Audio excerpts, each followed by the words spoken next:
Buckle up, sports fanatics. This is the Sports Chasers Podcast, your HQ for in-depth sports talk. Join host Kevin L. Warren and crew as they dissect the hottest stories, ignite debates, and bring you closer to the action. From locker room whispers to expert takes, we cover it all. It's game time, so strap in and grab a drink. The Sports Chasers Podcast starts right now. Yo, what up, everybody? What's going on, everybody? It's another edition of the Sports Chasers Podcast coming to you live and direct here on a Thursday night. Y'all know what it is. Y'all know what we do. Before we start anything else, make sure we like, click, and subscribe to our channel. Make sure you also hit the bells for all the notifications, all our people that's here that's new, so you can get all this wonderful sports content. And on the podcast side, make sure y'all do what? Those in the sound of my voice that's don't have audio, video, but you got audio. Give us that 5-star review after you check us out. And hey, tell us how you like us. You know, in the words of D-Dubs, love us or hate us. Make sure you check us out, man. So let's meet the crew as we go on this Thursday night. We got the hockey dude, Dan K, two-time NFL picks champ for the Sports Chasers. What's up, Dan? How are you today, sir? I'm doing excellent. How's everybody doing? Glad to be here.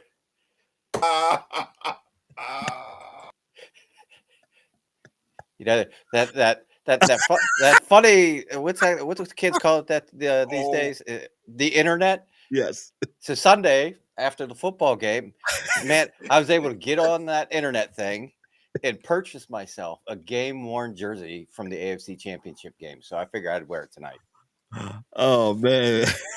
Shout out to Corey, my main man Corey Davis in the comments. D-Dubs couldn't be with us, but he's here. Shout out to Debbie. Thank you. I can't even contain myself from laughing. Dan has been on the road the last couple of weeks, man. Toxic Dan is back. He's in the building. Yes, he's in the building. Oh my God, he's definitely in the building. I don't even know what to say. E, what's up, bro? How are you tonight? Yo, man, Sports Chasers Thursday night back in the place, man. How y'all doing out there, man? Welcome.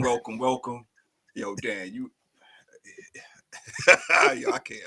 For those in the sound of my voice, so I got to give context to my people that's on the podcast side. Dan K, if you haven't seen him, he has on tonight. He has on, of course, a Sports Chasers hat, merchandise. Hey, look out for some merchandise coming really, really soon. We done kind of did some revamp. Yes, but Dan has on a referee shirt with the KC logo, and it's pointing like towards KC, and you know that he just totally messed up what I was going to say, what I was going to start off with in the news. So I'm going to start off with something pertaining just to that, man. Thank you for all those that's new to the Sports Chasers. Make sure you like, click, and subscribe to the channel. Make sure you also hit the bells for the notifications, man. Like I said, man. Hey, we love what we're doing. As you can see, we can laugh about it, man. And you got to go back 2 weeks ago with Dan. Just meet Ric Flair, not Flair, Ric Flair. And that's all I got to say. Let me go to the. Let me go to the news here, man. Let me go to the news here. Man, this is. Damn. Let me read this. And this is from here, from the Bleacher Report, from Miss Taylor Hadley. And this says, after Dalton Kincaid dropped a tough pass from Josh Allen on a crucial 4th and 5 in the Buffalo Bills 32-29 AFC Championship loss to the Kansas City Chiefs, Allen is shouldering the blame for the play.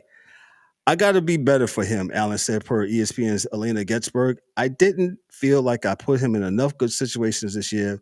Ball placement wise, he can sit there and think about the play over and over again, but I got to be better for him.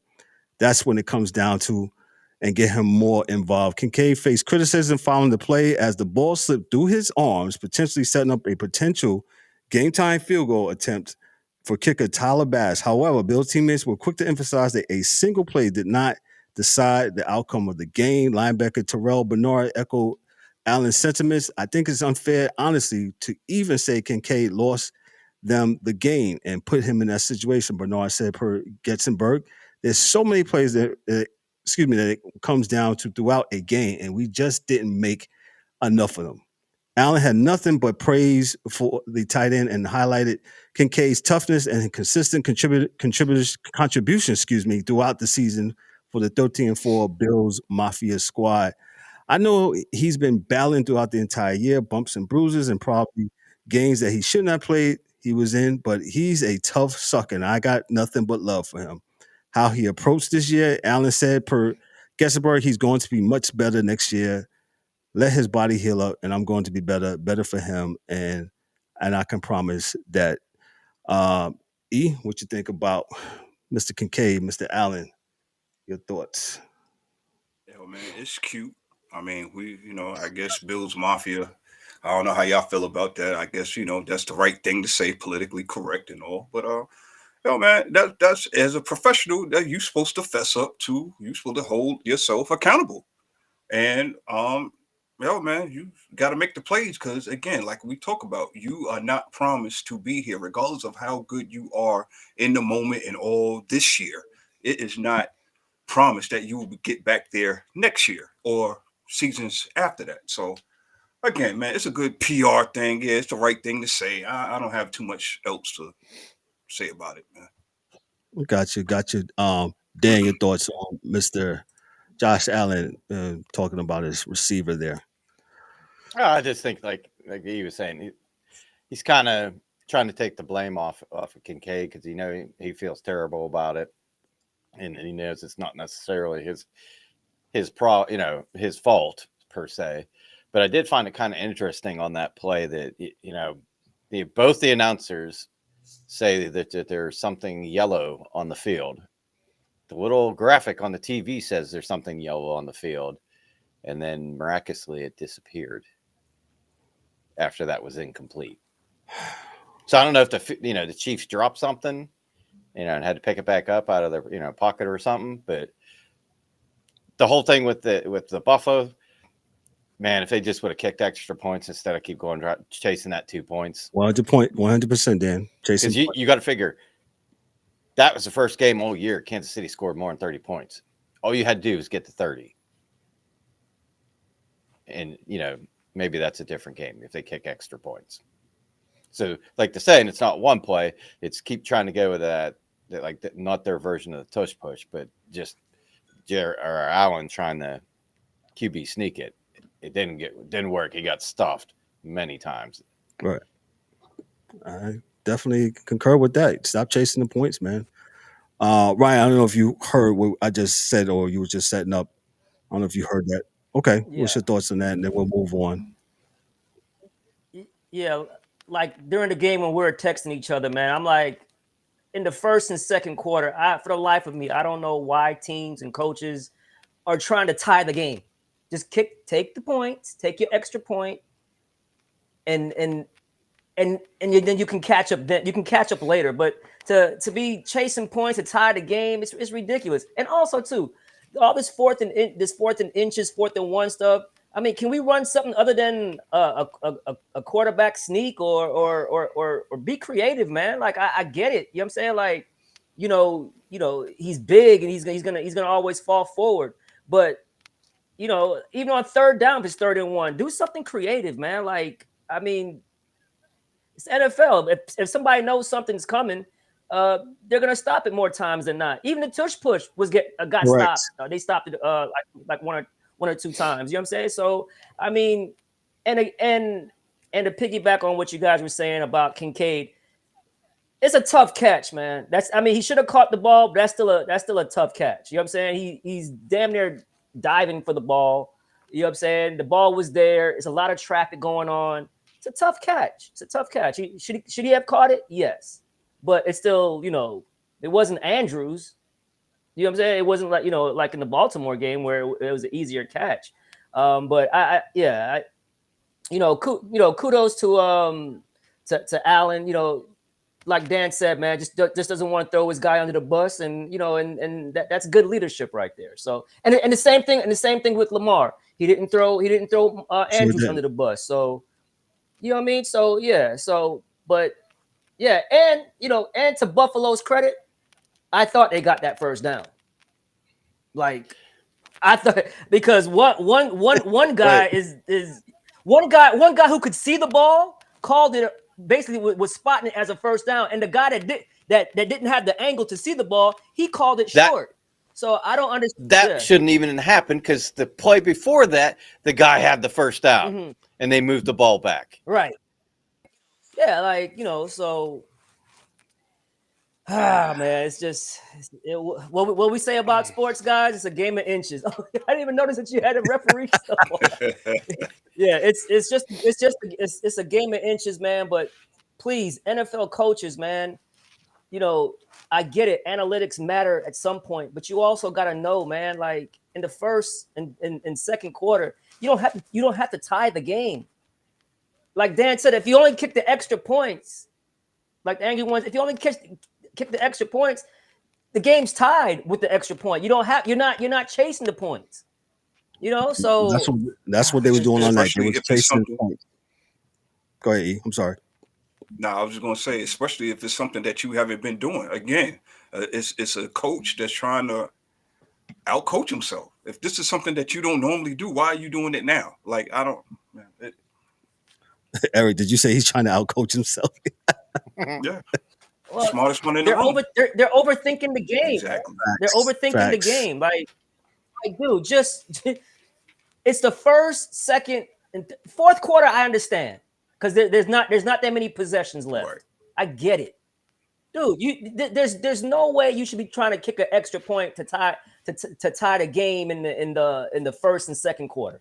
It's ridiculous. Facts. Well, let me go on to this next article from Yahoo Sports. Y'all really gonna Henry Bushnell from Yahoo Sports says in every NFL stadium there are 6 ultra high definition cameras that coupled with a computer vision software that can measure what, Dan K? The distance between a football and a first down line. And in every NFL football, there's a coin-sized chip that coupled with radio frequencies identification, which is called a RFID, transmits data on the movement and location of the ball. And yet, when Josh Allen plunged into a pile of Buffalo Bills and Kansas City Chiefs on this past Sunday, seeking a crucial 4th-and-1 conversion in the AFC Championship game, neither technology was used to determine whether Allen has picked up a first down or not.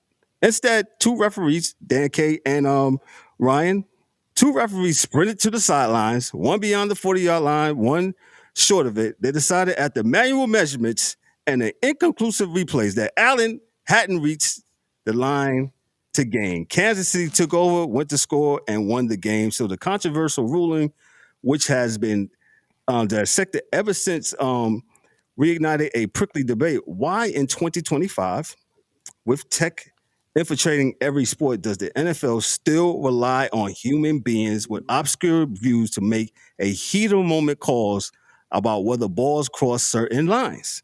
That's the question that's posed. The unsatisfying answer is similar to what it was in 2021. The technology isn't quite good enough, and the nature of football complicates it. Critics argue that it could still help NFL officials on plays like the Josh Allen sneak. It's a perfect example that elevates a reasonable question, says John Pollitt, a former VP at Zebra Technologies. Dan, do you work for them? The NFL's on-field tracking provider. He and others have argued for years that RFID tracking, those are microchips, perhaps in concert with optical tracking, the cameras and computers could be the recipe for accurate ball spotting. But the league, as its vice president of emerging products and technology, Matt Swenson told Yahoo Sports back in 2021, hasn't been ready to pull the trigger on that yet, he said.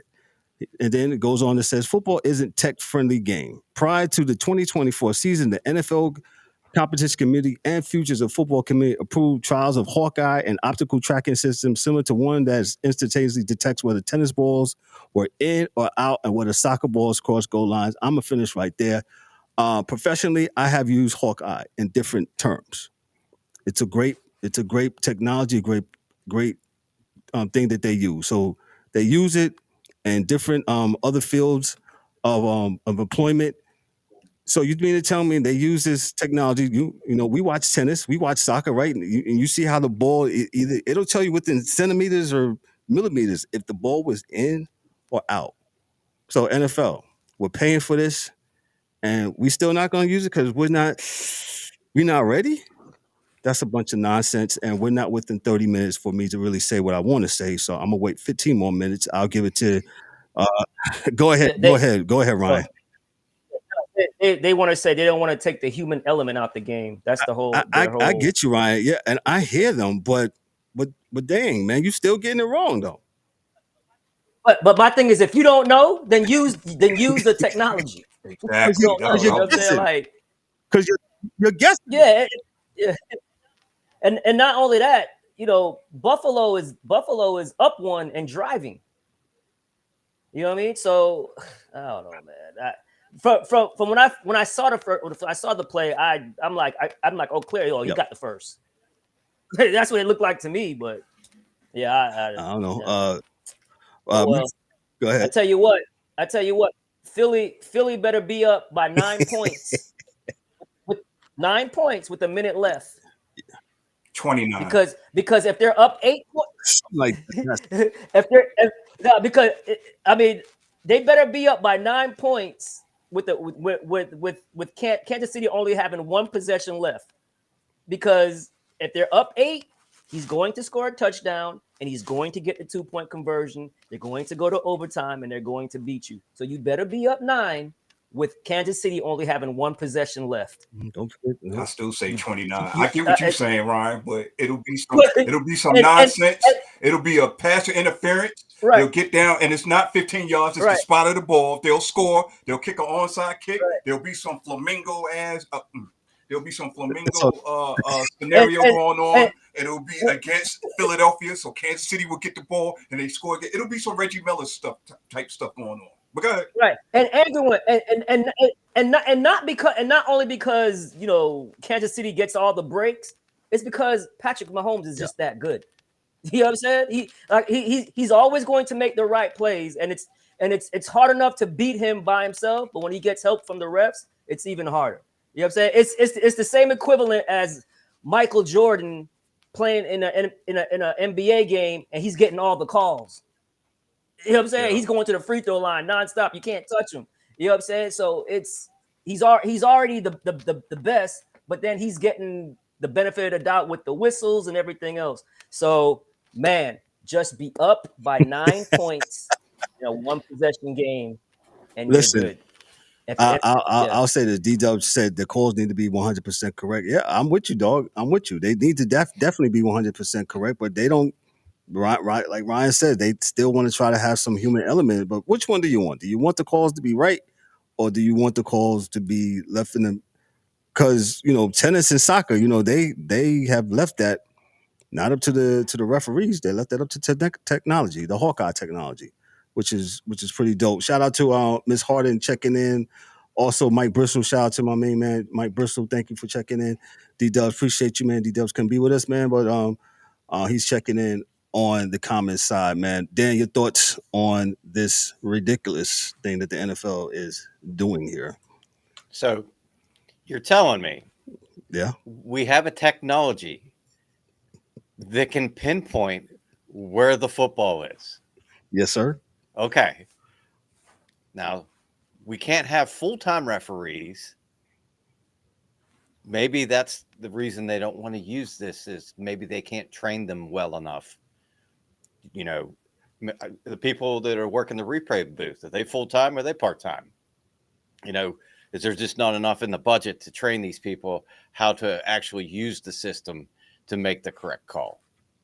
Because that is absolutely ludicrous that you got a bunch of people between both referees. They can't see what the hell's going on.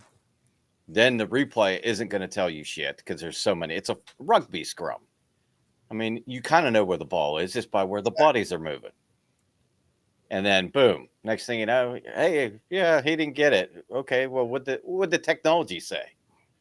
Oh, he was 6 inches past the line to gain. Oh, it's a first down. Come on. It's silly. Dan, in hockey, they use certain technology, right, to see if the puck passed the goalie line. Absolutely. They got cameras in the net. They have cameras on the blue lines. so that they can see completely down the blue line. Now, obviously, sometimes a player gets in the way of that camera, but they got multiple different angles that they can review from to determine if a play's offside, whether the puck goes in the net or not, and they use it. And they use replay for every damn thing else in the NFL. Like scoring drives. Do they use that technology even when they're not sure on a scoring play to call it a touchdown? I mean, come on, let's get serious. Yeah, I was going to ask you, Kev, with the because I know tennis has it, right? If the ball's going out of bounds, volleyball has it. Dan just mentioned hockey has it, but with soccer has, but with football, and Dan just said something that kind of that kind of stuck with me, was sometimes the players get in the way of the cameras, where in the NFL it's a scrum, so you can't really see the ball or this or that. So does that chip take an effect? The chip you're talking about that's in the ball, does it take an effect the bodies next to it? You know what I'm saying? Or it's just the chip and just the line? Let me read this to you. Let me read down for more context. Same article. Accuracy still isn't there. The RFID tracking tech has been in place since 2017 when the NFL first inserted microchips into footballs. The chips were also affixed to players' pads, have unlocked a bottomless vault of data. They are the source of next-gen stats and all sorts of metrics and teams now use to augment player evaluation and performance science. They weren't initially designed to aid referees, but by 2021, pilots said they were capable of supporting the location of the ball or identifying where the ball goes out of bounds or potentially crosses a goal line. Quietly, the NFL toyed with how that location could support officiating. They began by using it to track where punts flew out of bounds. In tech-savvy circles, where it was an expectation that before long, the RFID tracking would help with ball spotting. In 2025, however, its error margin is still up to 6 inches. A Zebra spokeswoman confirmed that's over half the length of a football. So they're not mentioning whether it's and I'm skimming down here. They're not mentioning whether it's players getting away. That could be a thing, man. But they're saying they have a margin of error of 6 inches. So I guess they're still trying to perfect it. Yeah. So it's not accurate. But basically. That being said, if the ball goes a foot past the line in the gain, the ball made the line. So it doesn't have to be perfect. Right. But at this point, it's inches. It's not a foot. That's what I'm saying. If it's off by 6 inches and you make the whole football past the line, you can surmise that the ball actually crossed the line. Right, but the whole football don't got to cross the line. Just the tip of it got to cross the line. You know what I mean? So that's what I'm saying. So it's probably not from what Kevin's saying. It's probably not accurate to the point where it's inches. It's 6 inches. The spokeswoman said it's 6 inches off.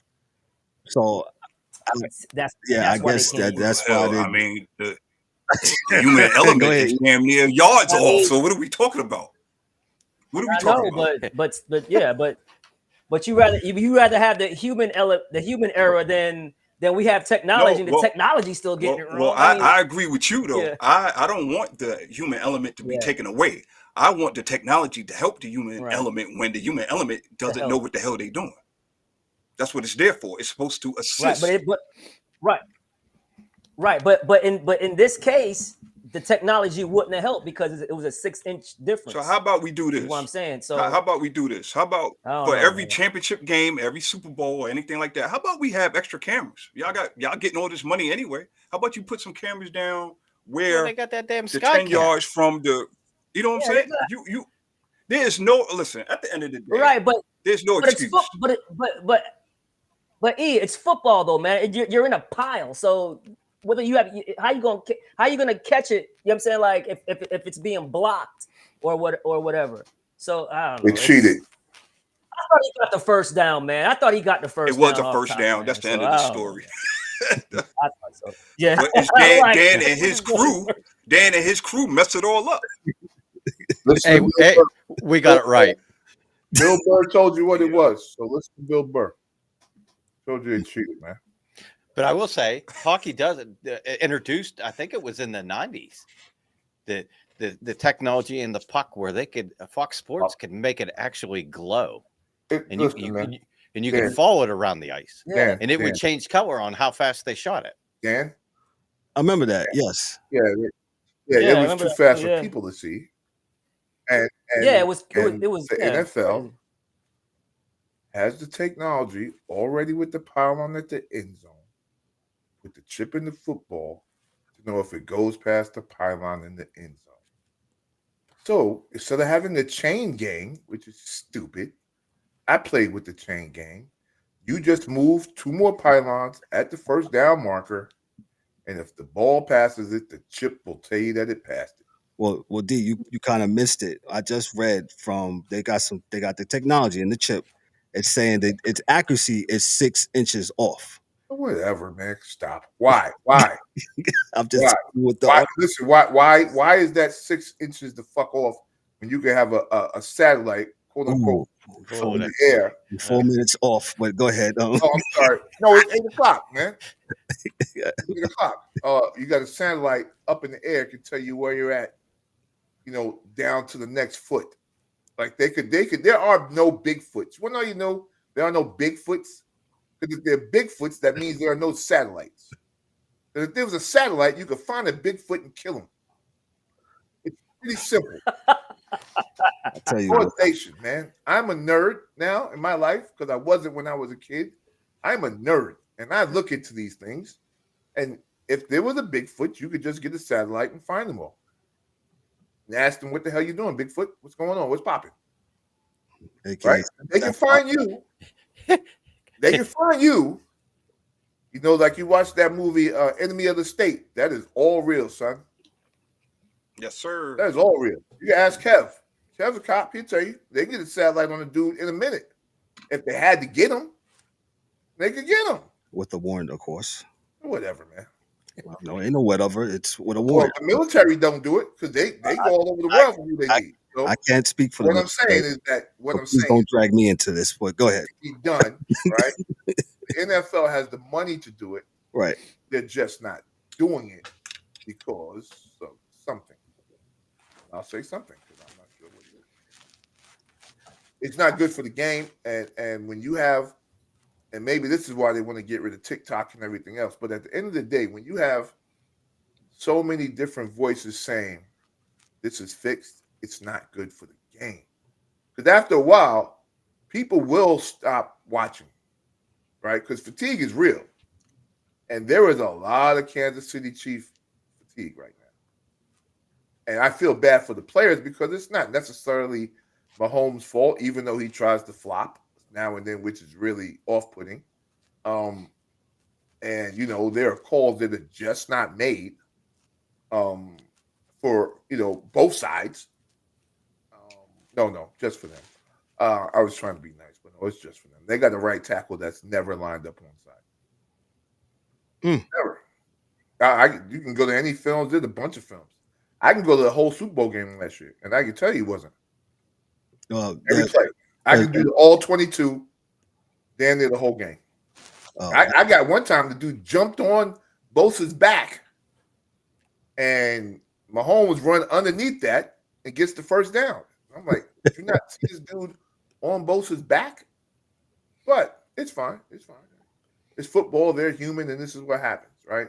But it would not be as bad if it wasn't a cacophony of items hitting all at one time. One, betting. Now that we got the betting involved, everything looks bad. Everything looks bad with the betting. And then you put the Taylor Swift thing, which is probably nothing, but it could be something. It could be something that people like watching casuals, Eric's casuals, could be into it because she's sitting there not really knowing what's going on, but she's like, "Guys, look at my boo! Look at my where is he at? There he is." Maybe that means something. I mean, it means eyes, and eyes means dollars. So, and this is greed because the NFL is still the most popular, most money-making sport in this country. Thanks. So you really don't have to do this. You could have had it like we could went out there and do it like Lombardi with the real old school stuff. And you know what? We'd still watch with people getting carted off the field every freaking play. We'd still be watching. Yo, we almost killed that dude. All right, yeah. Next guy come in. Yeah, remember Jacked Up? Dog, jacked up. Listen, I remember dude on the Jets got paralyzed, man. God bless him. He's dying thing. The lineman. And we watched the whole thing. He rolled off with his thumb up like Dennis Bird. Next play. The game didn't stop. Nobody ran out. Yep. Next play. Next play in my Peter Griffin. People just want to be entertained. Next play. Brian, you had something before we move on from this? Yeah, well, I would push back on one thing the DA said about viewers, because Kansas City is in it and that. One thing I know about sports, right? Dynasties are good for sports. When you have teams, everybody wants an even playing field and parity, but dynasty drives sports because either one, you like them or you hate them and you want to see them lose. It's the Floyd Mayweather factor. You hate his guts. I'm never gonna buy no pay-per-view before we had all this streaming stuff and stealing stuff and getting all these. You know what I'm saying? But right, but before we had all that, you might say I ain't watching no mate. Nah, you gonna watch it because you want to either you root for him or you want to see him lose. Same thing with Jordan. Either you root for him or you want to see him lose. So greatness is always good. But what's good happening for the league now, I think, is that the greatness. And I'm not. Don't get me wrong. I watch Super Bowl, but the reality is that the greatness is coming into question now. Football people. No. It is because people think that the plays are fake. People think that. I'm not saying this by and large everybody, and I'm not saying this even the majority. Yeah. But what I'm saying to you is, if you look on the interwebs, as the old folks say, you see all of the videos, and people ain't making these videos for no reason. It's not, like I said, it is not, Brian, don't get me wrong, it's not the majority. I'm just saying that people see it. Because if they didn't see it, they wouldn't say it. And these dudes just don't say it. They take the film and they put cut-ups on the internet. And that's why people are like, okay. And you know what? And that's just like we watched WWF, dog. We knew it was fake. But we watched it to see if Jim the Anvil Neidhart did what he was going to do, or Greg Valentine hit somebody with a heart punch, or Stan the Man Stasiak hit him with the heart punch and he goes out. We know it's fake, but we watch it anyway. But we don't put any credence into it. And the one thing about some people didn't think it was fake, though. Yeah. A lot of people thought it was fake. At least after 10 years old. I thought it was real. It was real to me, damn it. Yeah. Well, you have some grown-ups that's like. If you remember, I can't remember the news reporter. It was Dr. D. Davies Schultz. I'll never forget it. When he snapped the news report. I was like, geez. It's like, he said, you think it's fake? He's like. And you know what? That was whack because there's always a sleeper hole. Dude lost his hearing. Karate first 2 days in. You could have did that to anybody and slapped them on the back and wake them up. But I got what you're saying. So it's not fake, right? Because you have to be athletic, and they're getting hit for real a lot of the times. It's just scripted. Then we know who's gonna win.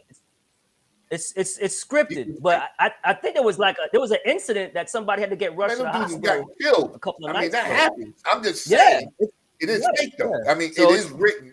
Okay, that we're going to slam Kurt Angle off the top rope at 5 minutes in. That's called scripted, now, not it's fake. Because he's still getting body slammed. It's still fake because it's not a real body slam. You know what I'm saying? Like there are ways that if you watch what they do, they got ways. The story is fake. The physicality is not for the most part. That's Kevin L. Warren. That's We what ain't I'm gonna saying. spend too much time on it. But ask Absolutely. Kevin L. Warren if a figure 4 leg lock is real or not. Oh, real. It's real. I'm gonna mute That's the real. mic. Oh, that Yo, figure 4 Darryl, leg yo, lock is D-Dubs, real. get in the Yo. comments. Hey, Yo, is the figure 4 real or not? Or the camel Hey, clutch. You ever put the camel clutch on hey, somebody? hey, Camel when we was clutch. kids, so I'll tell on myself. When we was kids, Eric put me in what was it, the figure 4? Figure And 4 leg lock. that hurt, man. Oh yeah, it cracked the bone right there underneath your knee. I did it. Yes. I used to do it to my cousins all the time. So But I just want to point out though that ahead. our football pick'em pool go ahead, ref. was on board across the board. It was not fake. It was not scripted. It was straight up. Oh, it Yeah, was you got scripted. it. It was scripted. There was no betting involved, I'm so like you don't this, have to huh? worry about shaving points. Yes, sir. Dan Hockley. Mhm. Let us move on. This is a very interesting topic. The NFL, hey, y'all need to do better, man. Y'all need to do better. Let me move on here. Let me move on to baseball here from Yahoo Sports. Just remember, all the links that I say tonight will be in the description, both on the podcast side and on the YouTube side. From Yahoo Sports, from Jack Baer, he says this: the LA Dodgers continued their all-season show of force on Tuesday by adding Kirby Yates, another of the top relievers in the market, to their bullpen, according to ESPN Jeff Passan. The former Texas Rangers closer has agreed to a one-year, $13 million contract with an additional $1 million in incentives for games played, according to Passan. The deal has been reported to be in the works a week ago. The Dodgers are now on track for, get this, $379 million payroll, Whatever. which would be the largest payroll in Major League Baseball history. The 110% CBT surcharge would mean that this deal is more likely a $27.3 million pack for them. Yates emerged as a relief ace in 2018 with the San Diego Padres, and he had an up and down career since then. He has had a brilliant season, but he underwent a second Tommy John surgery in 2021. It took a while for him to get Right. his form back, man. So just explain this to you. The Dodgers they got the biggest payroll in baseball. And let me just roll to this article here. And this is from Peter Brody of Pinstripe News. He says this: imagine your favorite team made it to back-to-back World Series in the first time in 15 years. Now imagine that team 2 months later cutting payroll rather than do that little bit more to boost their chances of making a return trip. If this sounds familiar, then you must be a Yankee fan. It's what's been a particularly motionless January. The topic has been dominated Yankees headlines, has been the team's adamant attempt to shed as much of Marcus Stroman's $18 million salary in 2025 as possible. Imagine that, even with glaring vacancies in the infield and bullpen, the number one priority is saving money indeed. For as long as we know of the team's desire to trade Stroman, we have been concurrently spoon-fed the false narratives that his contract is holding up their ability to conduct further business. That somehow there's not enough money in the coffers to make necessary additions to the team that still have championship aspirations after falling just short of it prior year. Let me start off with this. The Dodgers are willing to spend, and the Yankees have a limit, period. That's what it is. I'll let Dan and Angry One go. Go ahead, Angry One. Yo, man. I know for that has watched the Yankees over the years, they can't believe it. But this is 2025. This is where it is now. Some people are pocket watching and others are not, and they are spending freely. And that is the status of the LA Dodgers right now. They are getting anybody and everybody to continue this train running, much like how the Yankees did in the 80s and 90s. I mean, what are we talking about? I mean, okay, again, yes, it's different for the Yankees to take this new path, but obviously this is not Daddy Steinbrenner. What are we talking about here? Just kids. I guess sooner or later, Cats is gonna wear pinstripes and facial hair at some point, but with the things that are changing. But you start, Ryan. Who knows? This is not a story for me, man. People will point out the obvious, and it's already obvious. It is what it is. It's not Daddy Steinbrenner, because Daddy Steinbrenner opened up his whole bank account. He didn't even have a checkbook. He just opened up the bank. and said walk in and walk out. Gotcha. But this is 2025, and this is not Daddy Steinbrenner. Gotcha. And let's just pump the brakes, because we've seen the Dodgers spend before and did not make it to the exactly. Yeah. So just because you spend the most doesn't get that you get the latest and greatest and the best. Yeah. So San Francisco let's just throw that out there. Facts. San Francisco will be spending $8 per player and get there. So. Facts. Let's go to the hockey dude who roots for the Pittsburgh Pirates, who don't spend any money. They just wait on people like the Dodgers to spend the money, and they get the residue. Go ahead, Dan. I would just love to have the money that they're deferring to pay my Pirates roster. Talk it, Dan. Talk it. That deferred money. Go ahead. I tell you. Say it again. Say it again for those in the back. First, I'm just going to touch on the Yankee thing. The Yankees have finally, I think, got what Boston figured out years ago.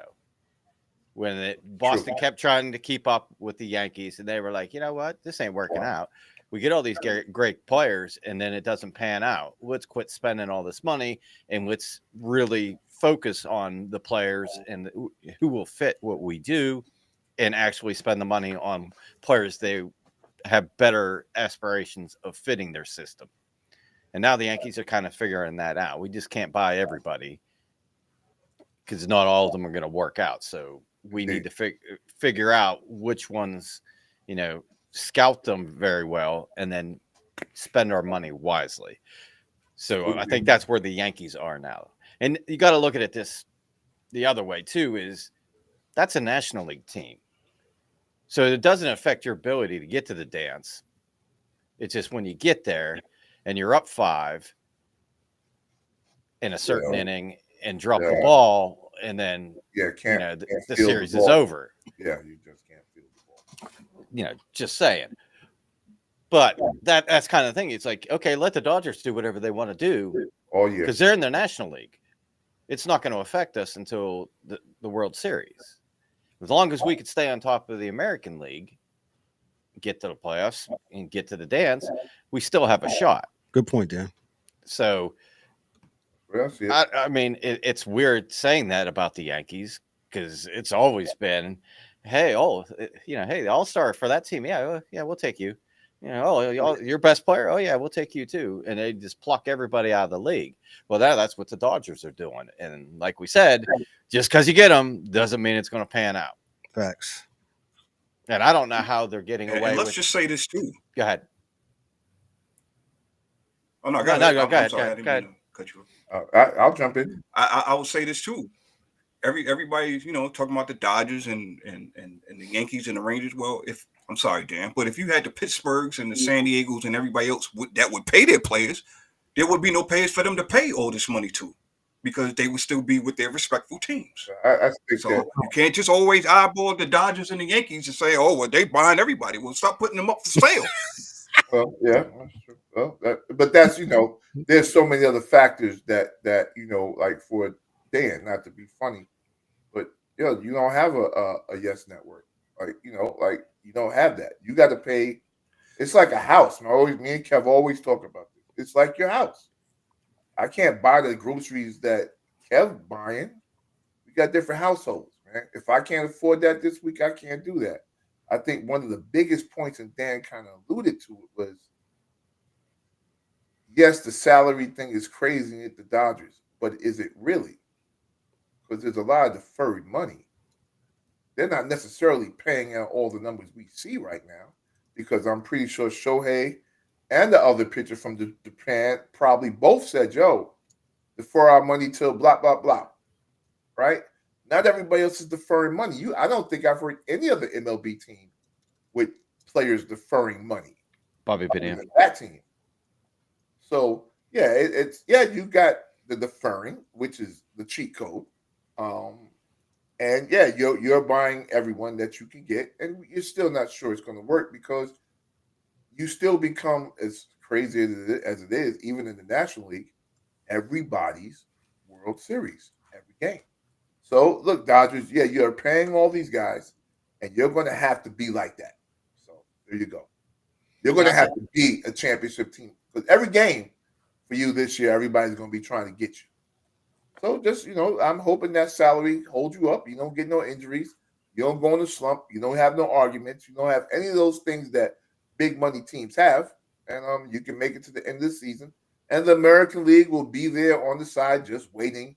And maybe somebody in the American League can just win 4 games. Right?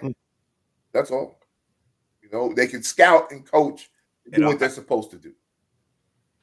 Go ahead, E. I'll let Dan finish. And I'll play devil's advocate too. I'll just say this real quick. Just playing devil's advocate. If they deferring all this money, none of these guys that they're deferring money to is 22, 23 years old. So you're going to have guys that's on the latter end of their career getting all this deferred money. And you're going to have to eat that because you're not going to be able to trade these guys at 36, 37, 38 years old, making 30, 40 million. At some point, yeah. Especially if the Yankees is already checking their pocketbooks. So better win. That's all I'll say. Better win. I think I sent y'all something in the chat, man, or I was watching it, man. And there's a lot of dudes in the Orient that are nice, man. There's a lot of them over there, dog. And a lot of them, we have to, the financial part of it is a little ill, where, you actually have to pay that team and then pay that player again. So they're all not coming over because you have to kind of buy those rights from the teams. Right. Korea and Japan, which is why a lot of dudes aren't coming over, but at least not in the numbers that you would expect. But I just watched the whole special on that on MLB, man, and they got them. Them dudes is out there. They got them out there. So, like I said, we'll see what the Dodgers do. Besides, the Mets have spent enough money to hang with them, so it's all right. They can kill each other off. Damn, Mike. What's up, Miguel? What's going on? Enough money. They ain't spending enough money. It's somebody we still need to pay. Well, got you. Ryan, did you I know you guys stepped away. Your thoughts on this Dodgers spending and the Yankees looking like they pocket watching themselves? Well, it's just coming full circle, because that was always the Yankees' MO, was outbidding everybody. 100%. So now it's just full circle. You have another team that's outbidding everybody, and I mean, hell, the Mets are even outbidding them. So it's the Dodgers and the Mets. So just full circle, But I did before I did hear you mention the beards though, the facial hair. So that was Eric. Yeah, so it's just full circle, man. Like, I mean, at some point, the Yankees can't be the one that's spending all, getting everybody. So, so some teams get fed up with it, man. Like, look, man, we got to try to win too, and we're gonna get people who have deep pockets. So, it's full circle. Yeah, definitely. Definitely full circle. Hey, I'm with the Dodgers and the Mets. They'll just take care of one another, and it is what it is when it definitely comes to that, man. But that's all we got for the news that's happening in the news. There were some other stories, man, but I'll let Ryan and Dan tackle those stories when we get to them. Now we have the NCAA men's basketball with Mike Mills. What's up, Mike? What's going on, sir? How are you? Still mourning for the Ravens? Man, now what's the name out here being nasty, man? I don't want to talk about that. Oh, who are you talking about? Oh, Tucker. Justin Tucker, boy. He's a freak too, huh? Deshaun Tucker. He out here on his Deshaun Watson getting put out of spas. I ain't got time. They must have been exchanging numbers. Wow. They said that's why he kicking bad. Yeah, he was nervous. He knew they was coming. He was acting like Diddy. The walls was closing in. Justin Tucker. They must got a group chat going, him and Deshaun. Sick. So I'm gonna touch briefly on the men's, but I'm actually more inclined toward the women today. While I was doing some research.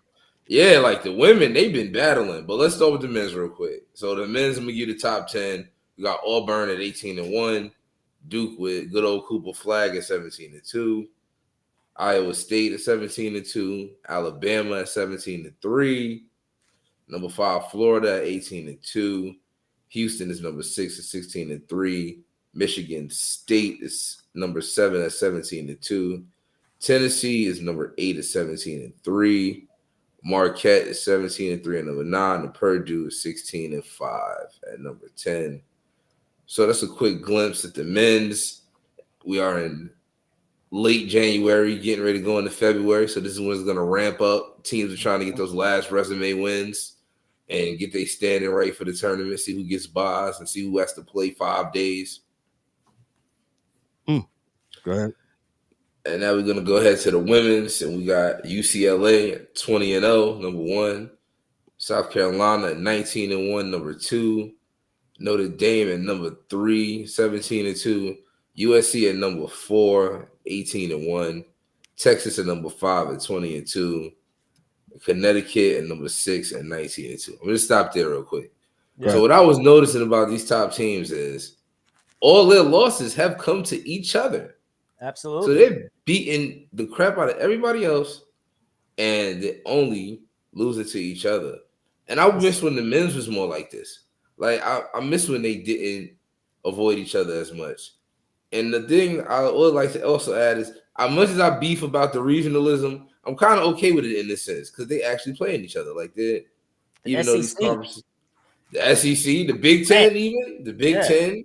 Look what happens in Notre Dame when you join a conference for something. I mean, South Carolina just played like 5 straight top 20 teams and spanked them all by like 10. You know what I'm saying? Like, so I mean, I know UCLA beat South Carolina heads up early in the season. I mean, they beat them really, handedly.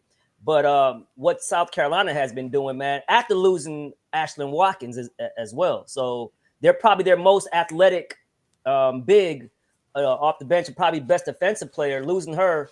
And man, shout out to Joyce Edwards, man, the freshman from South Carolina. She's balling. So man, great points, Mike Mills. Yeah, man, they're beating each other up like you said, bro, for real. They're beating each other senseless. This reminds me of the Big East back in the day, but it's everybody. Like everybody is crossing lines and just playing everybody. Yeah. And UCLA, man, they got that center. Betts, man. Betts. She would Angel Reese think she is in the post. Yeah, she's like 6'7", bro. She's like 6'7". She's out there getting active.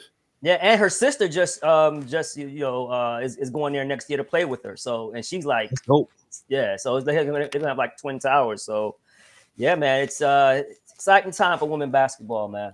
Yeah, they got some big girls come off the volleyball court out there at UCLA and put them on the basketball court. They always had bigs. Yeah, that's a fact. Gotcha. Anything else, Mike, as we go into February with the men's and the ladies? I'm going to just say going into February, we're going to lock in even harder because this is when it really gets interesting. This is when those teams that you think is polished, they start to break down a little bit. This is where those teams that – and momentum plays a big part in college. It's the weirdest thing with college basketball. Momentum, you could be 0-8 in your conference and get hot right now and win the whole thing. We've seen it happen. Mm-hmm. So, yeah, that's all I got to say. Gotcha. Ladies and gentlemen, he's Mike Mills with men's and women's college basketball.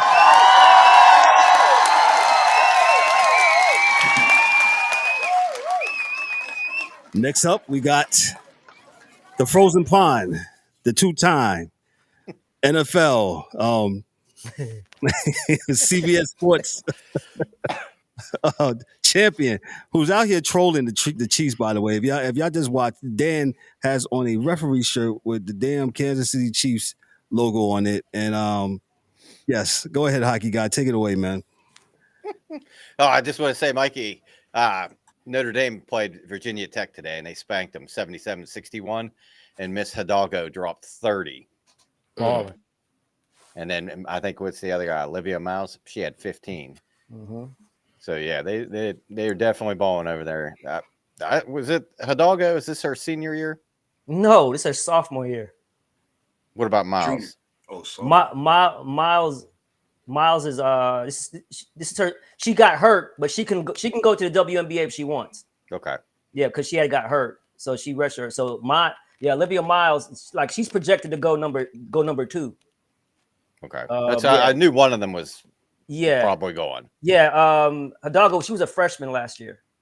Yeah, so she's a sophomore now.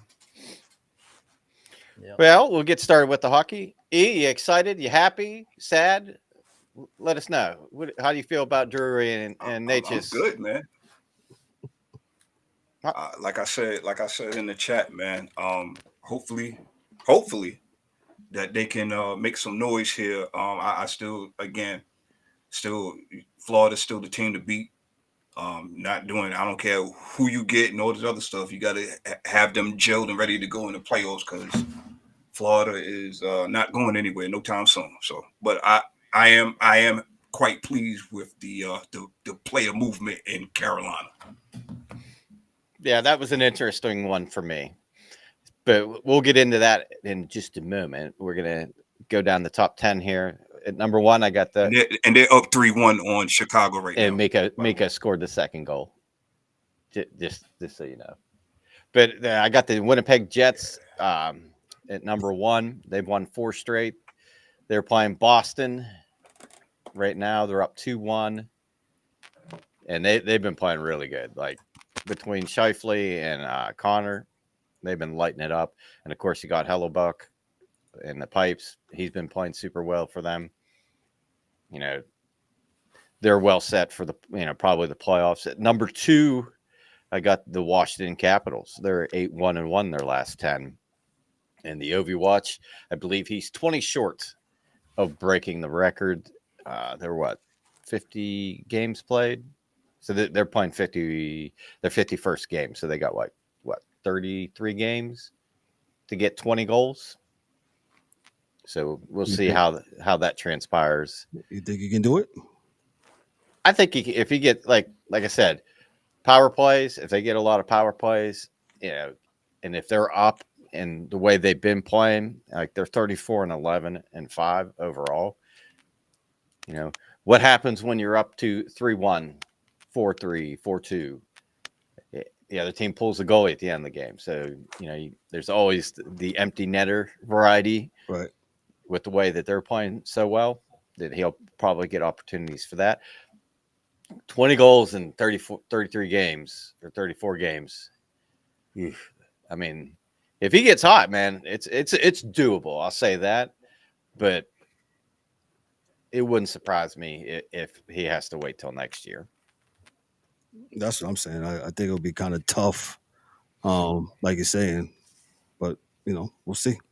And like I said, he could get on a roll and get hot and just start, filling the net, hat trick here, hat trick there. But realistically, I would say it might happen. Or it might happen this year, but probably next. And then number 3, I got the Edmonton Oilers. They've won 3 straight. They're 7-3-0 in their last 10. Watch them against Vancouver. Not the latest one, the one before that, where all the good stuff happened. I'm going to get into that later. But they've been playing really well. They're the top of the Western Conference right now. With not top, but they're in second place, top of their conference or division. But Winnipeg, they're right behind them. So they're doing way better than they did last year, like at the beginning of the season when they got themselves kind of behind the 8 ball. But they did make Stanley Cup last year. Yes, they did. And then at number 4, I got East Canes. They're 7-1-2 in their last 10. At number 5, I got the Stars. At number 6, I got Vegas. And then I got 7, I got the Minnesota Wild. And, man, they just can't catch a break. So Kaprizov, he was out for a while, came back from an injury, and then I think he played maybe a game or 2 and got injured again and has to have surgery. So he's going to be out for a while. So Minnesota's probably going to, if I had to guess, Billy Guerin, the GM, he's probably going to make a trade and try to get another scorer in there so that they can stay on track to make the playoffs and hope to get, Kaprizov back by then.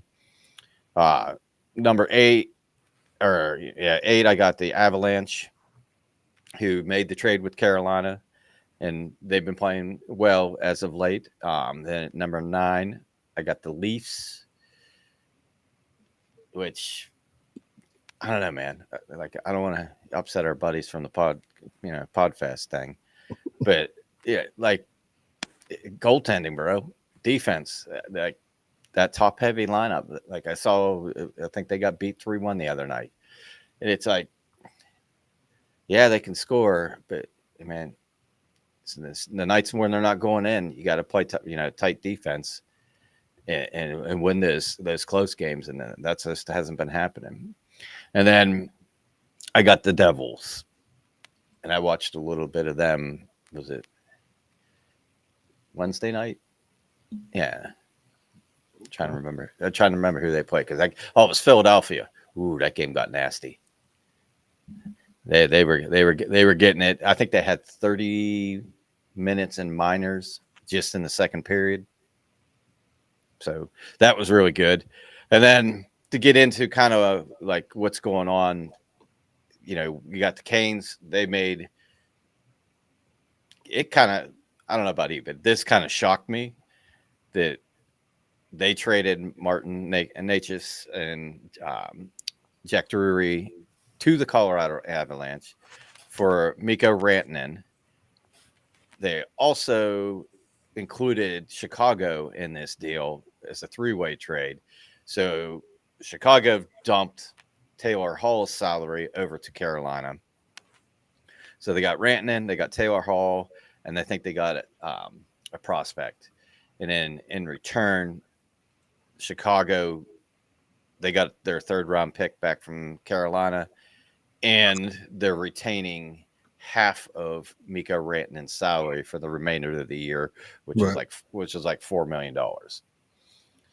But kind of the deal with this is Rantanen's a UFA at the end of the year, which means he can go anywhere he wants. And I believe Necas still has one. He's still good for next year as far as contract goes.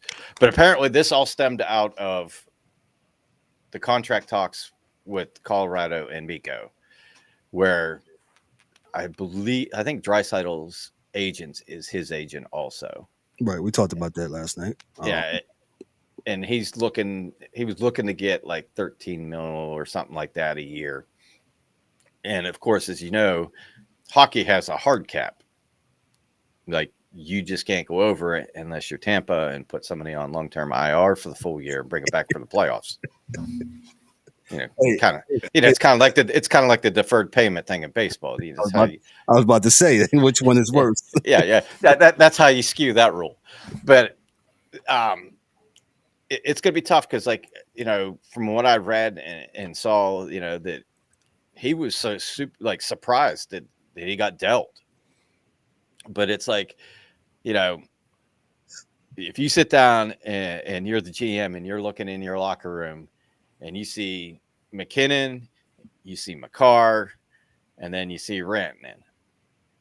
And so you got your star center, your star defenseman, and your star winger. You can't pay all of them. You can't give everybody a $12 million contract, like Toronto does.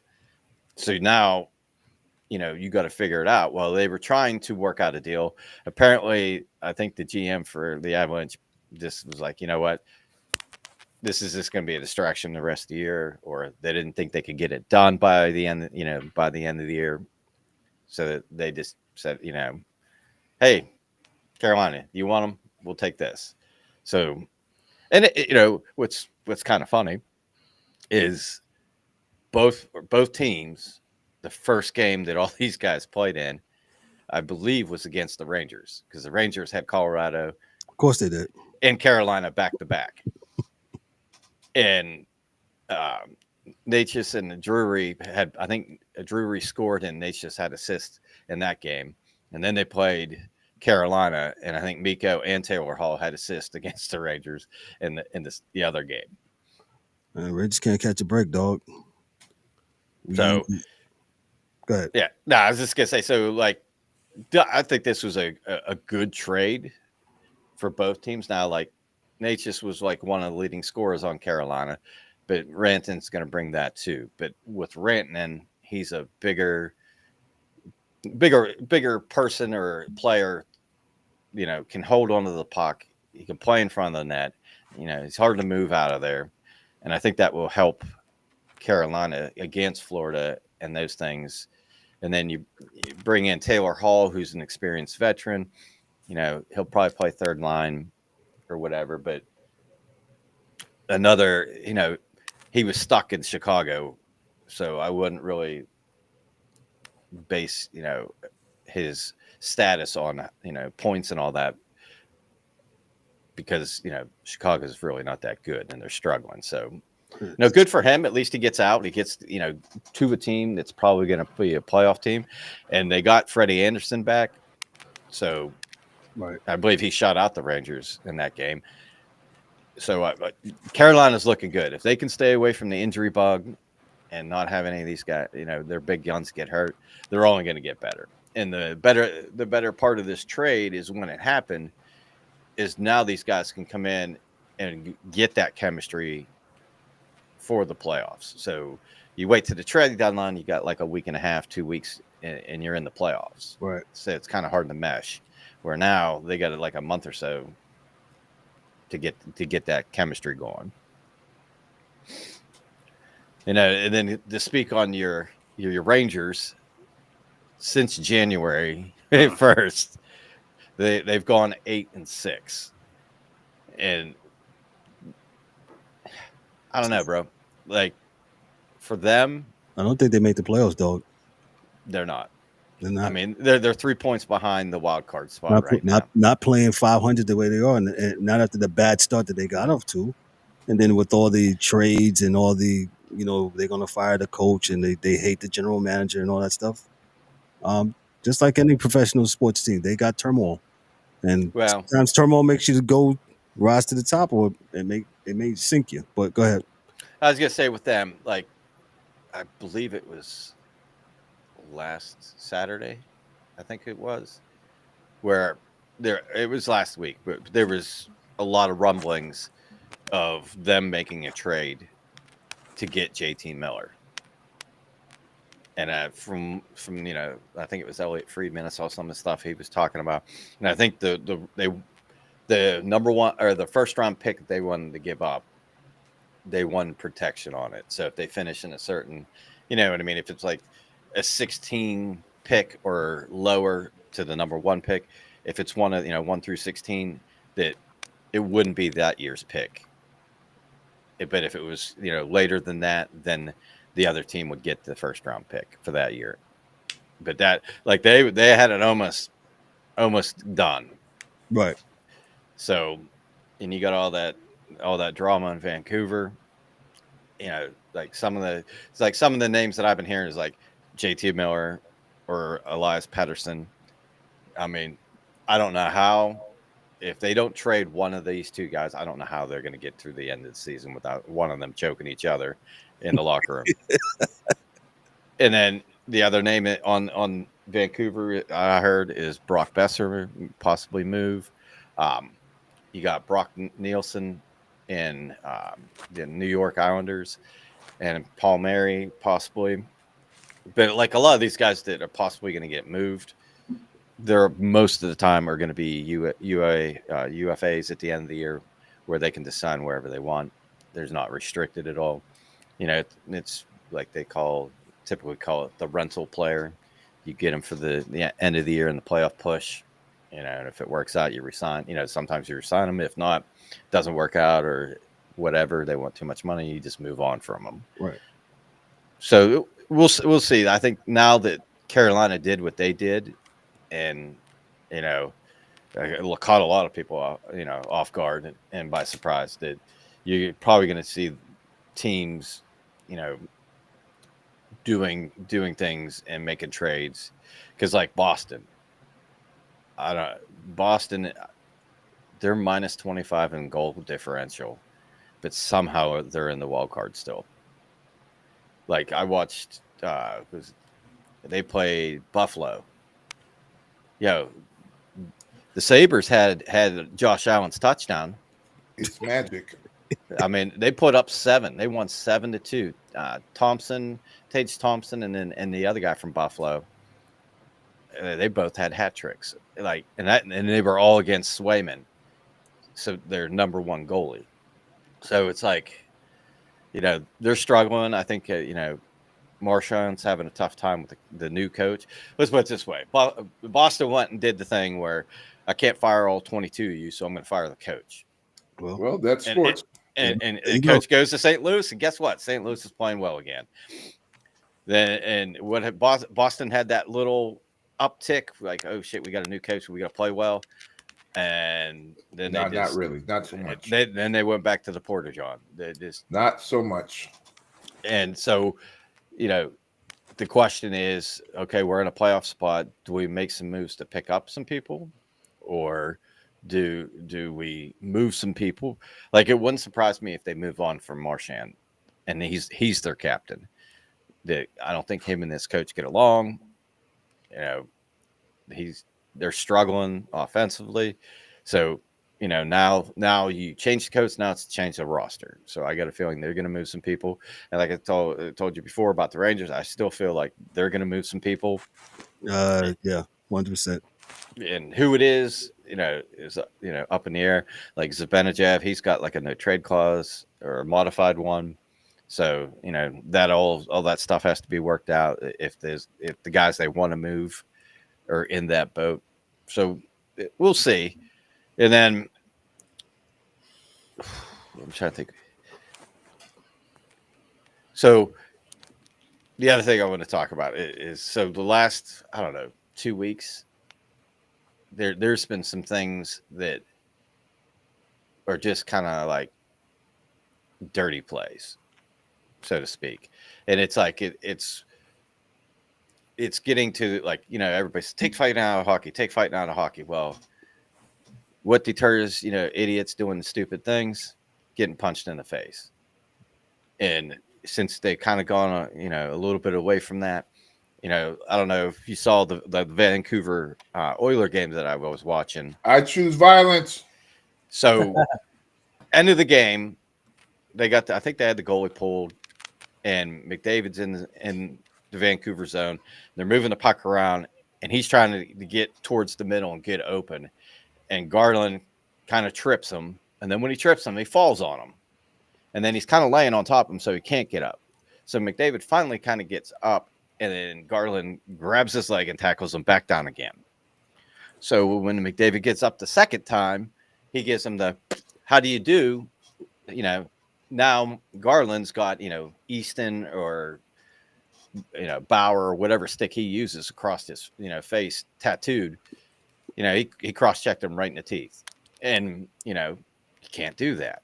And then on the same scrum in the corner, Tyler Myers did the same thing to Bouchard. Cross-checked him square in the chiclets. So, that's what you don't want to happen. You'd rather, and here's the thing. It's so late in the game. Even if they do call a penalty on Garland, the chances of them, scoring in 7 seconds with one extra guy or two extra guys on the ice, it really doesn't matter. And that's what he's trying to do. He's trying to keep the best player in the game from getting the puck on the stick to tie the game. And if he gets penalized, so be it. But we all know late in the games, a lot of times, they swallow the whistle. I lose my whistle. I put it in my pocket. and the shirt, if need be. Yeah. So, like, that kind of stuff, that needs to go away. And then I think it was Detroit and Tampa Bay played the other night. Same kind of situation. The game, Detroit's up, so Tampa's got their goalie pulled. Rasmussen gets a pass. He's going down to score the empty netter. He's probably in between the face-off dots or a little bit closer, and Kucherov skates as hard as he can, and his two-hand whacks his skates out from underneath and sending the guy straight into the goal. So he got injured on the play. And it's like, that's a 2-minute penalty by rule. But, like, that kind of shit, like, he needs smacked in the mouth. And that's something that's suspension worthy. Because, like, with the McDavid and Myers thing, they gave both of them 3 games. And McDavid really doesn't have, a suspension type history. That's not his game or whatever.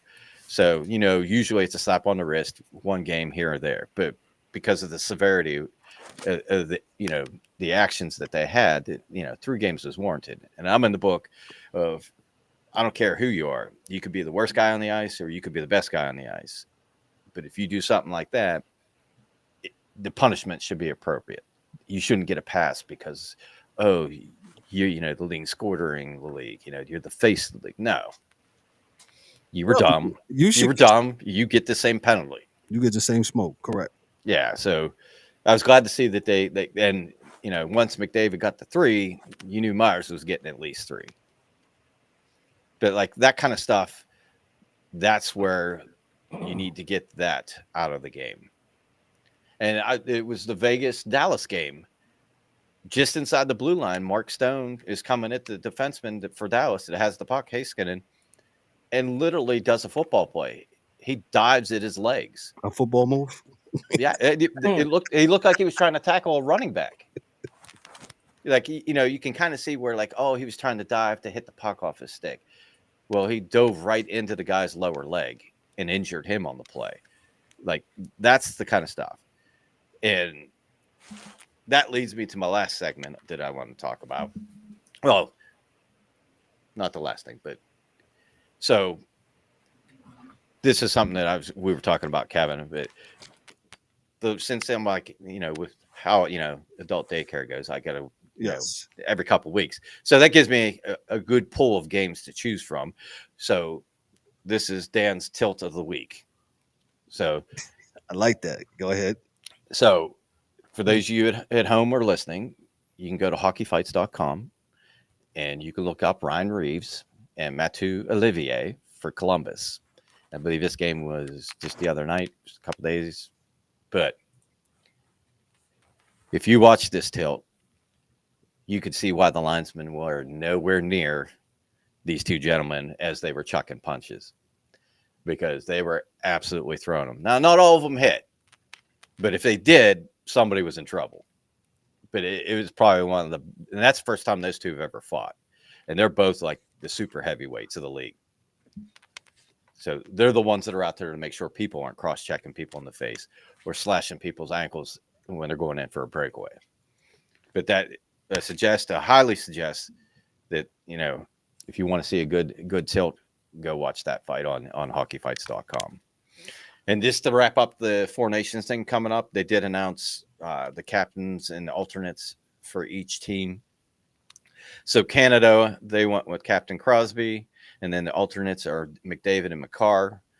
And then for the U.S., I think they got this wrong, but they got Matthews as the captain, and Matthew Tkachuk, and McAvoy from Boston are the alternates. And then for Sweden, you got Victor Hedman, and then you got Nylander, and then you got Erik Karlsson from the Penguins and Ekholm as alternates. And then Finland, it's got Barkov, Aho, and Rantanen, and Granlund as their alternates, which that starts,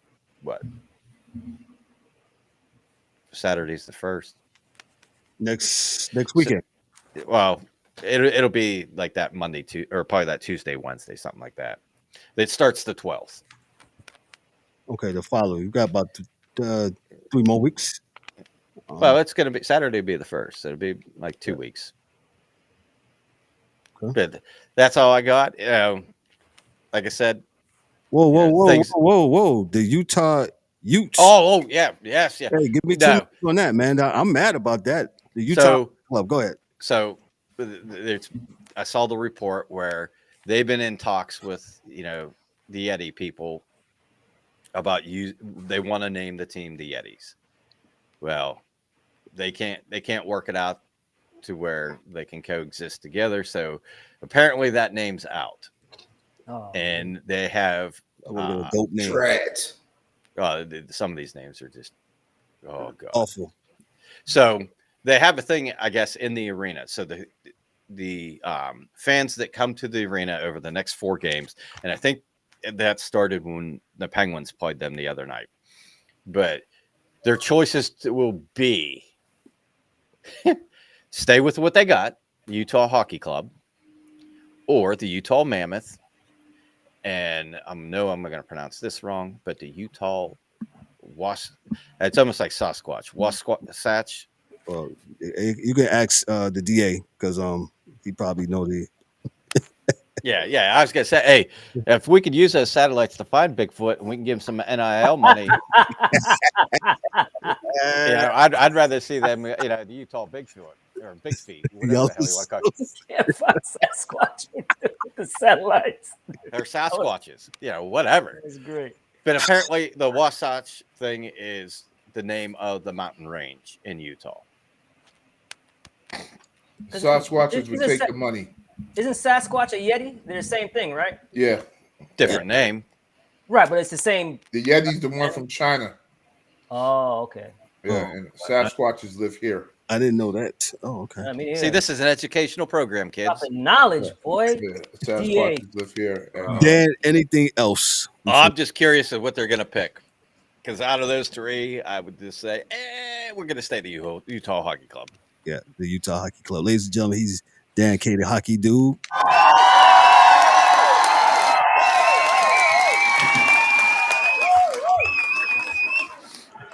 All right.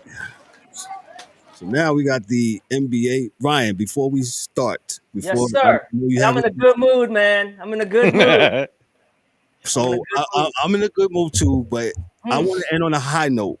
Yeah. Can we just address what Adam Silver said yesterday about shaving this NBA down to 10 minutes quarters?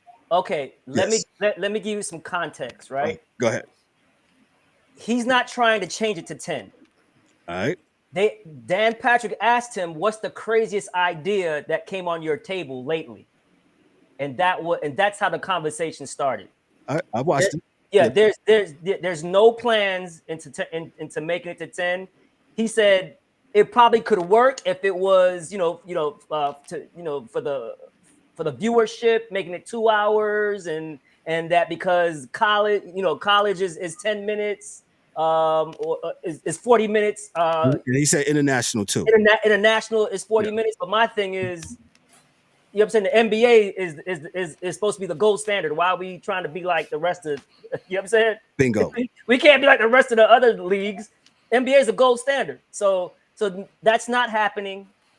It was just brought up to him that what was the craziest idea that that you've heard or ideas like that. So nah, because one, we know we're big on stats, we're big on history of the game.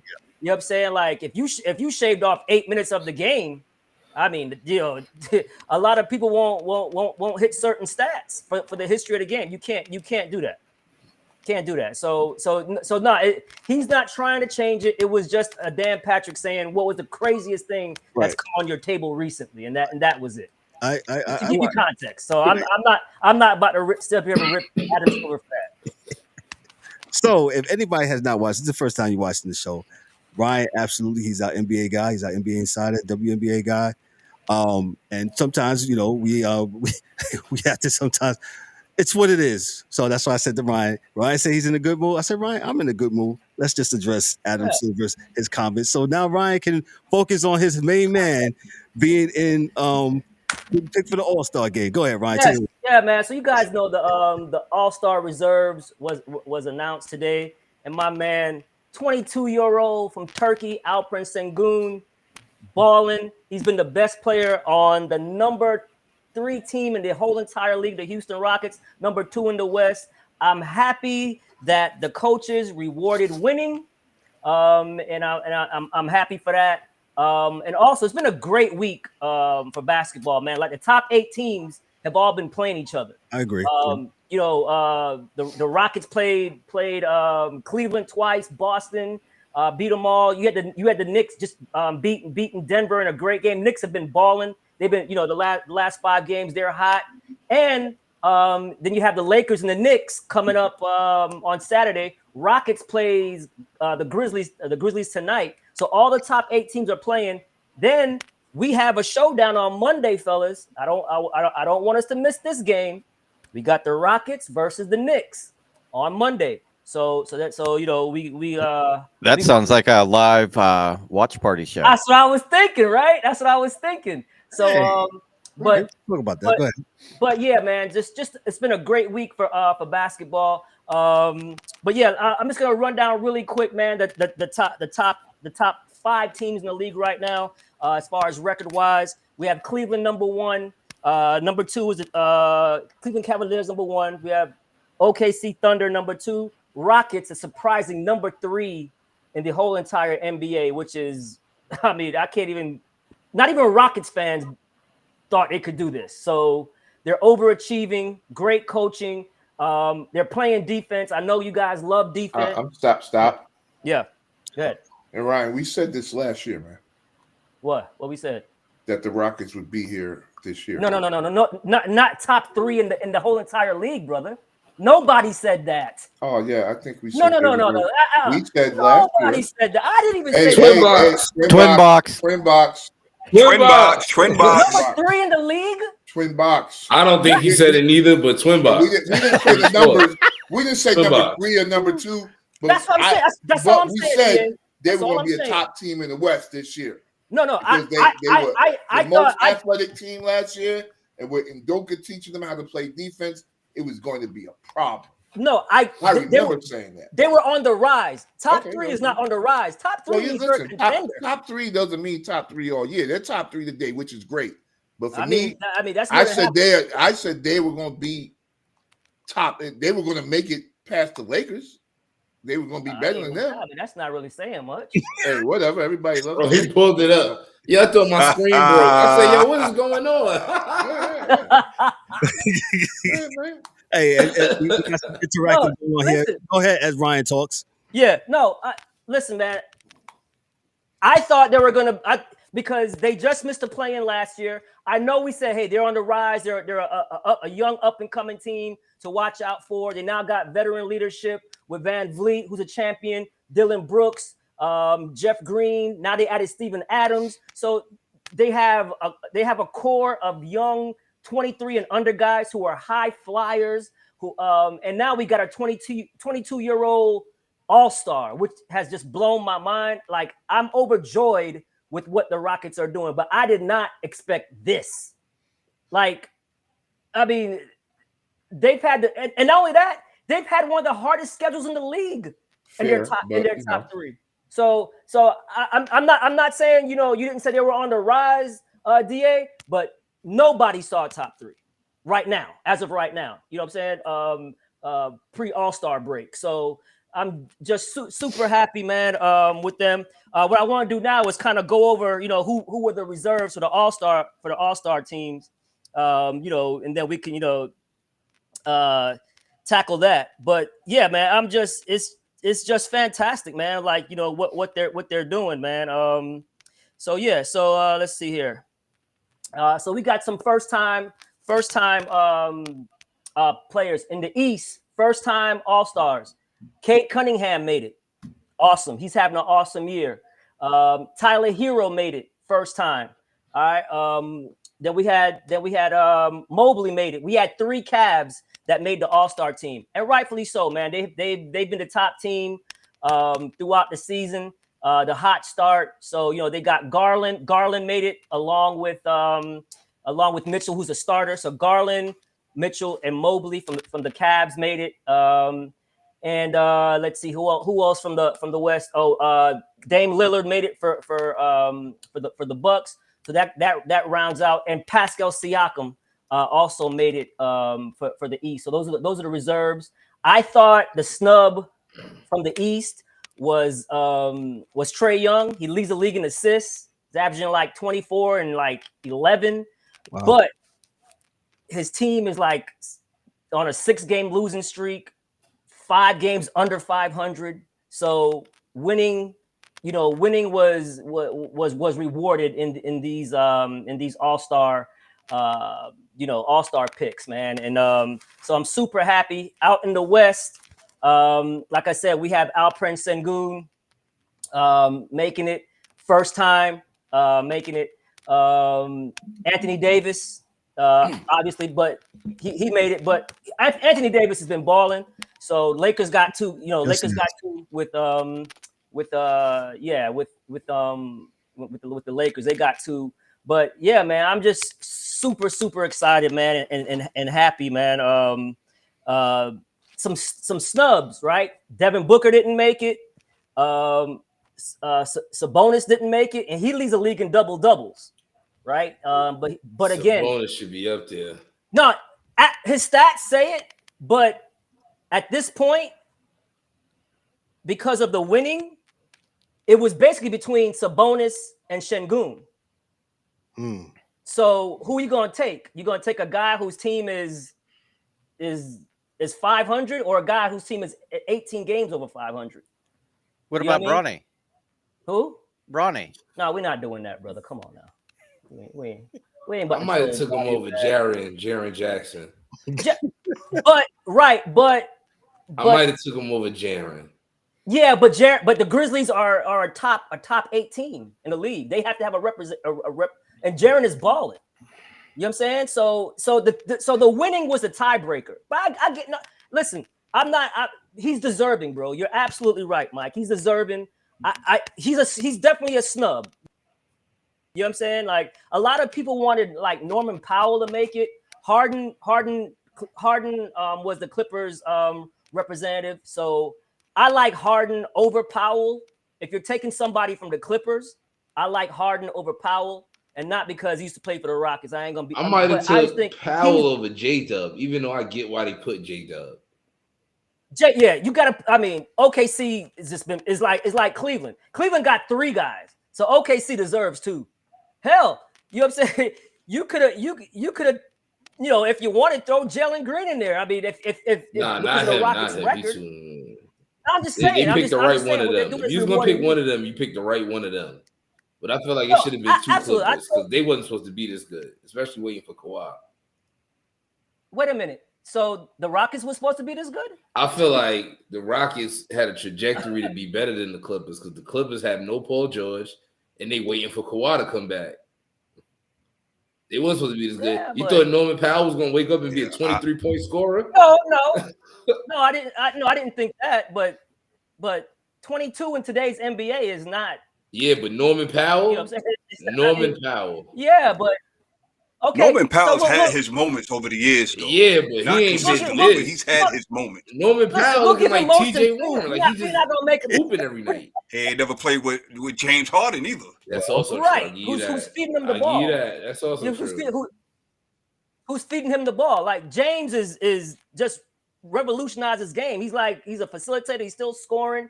James kept that team afloat. Powell too, but when the coaches make these decisions about the reserves, that's telling you who they're going in and scouting. Like, when we go in, he's the guy.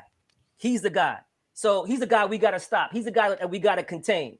So Harden is the guy who stirs that drink over there. With the Clippers. Powell's having a great season. I don't think he's an all-star. I mean, I really don't.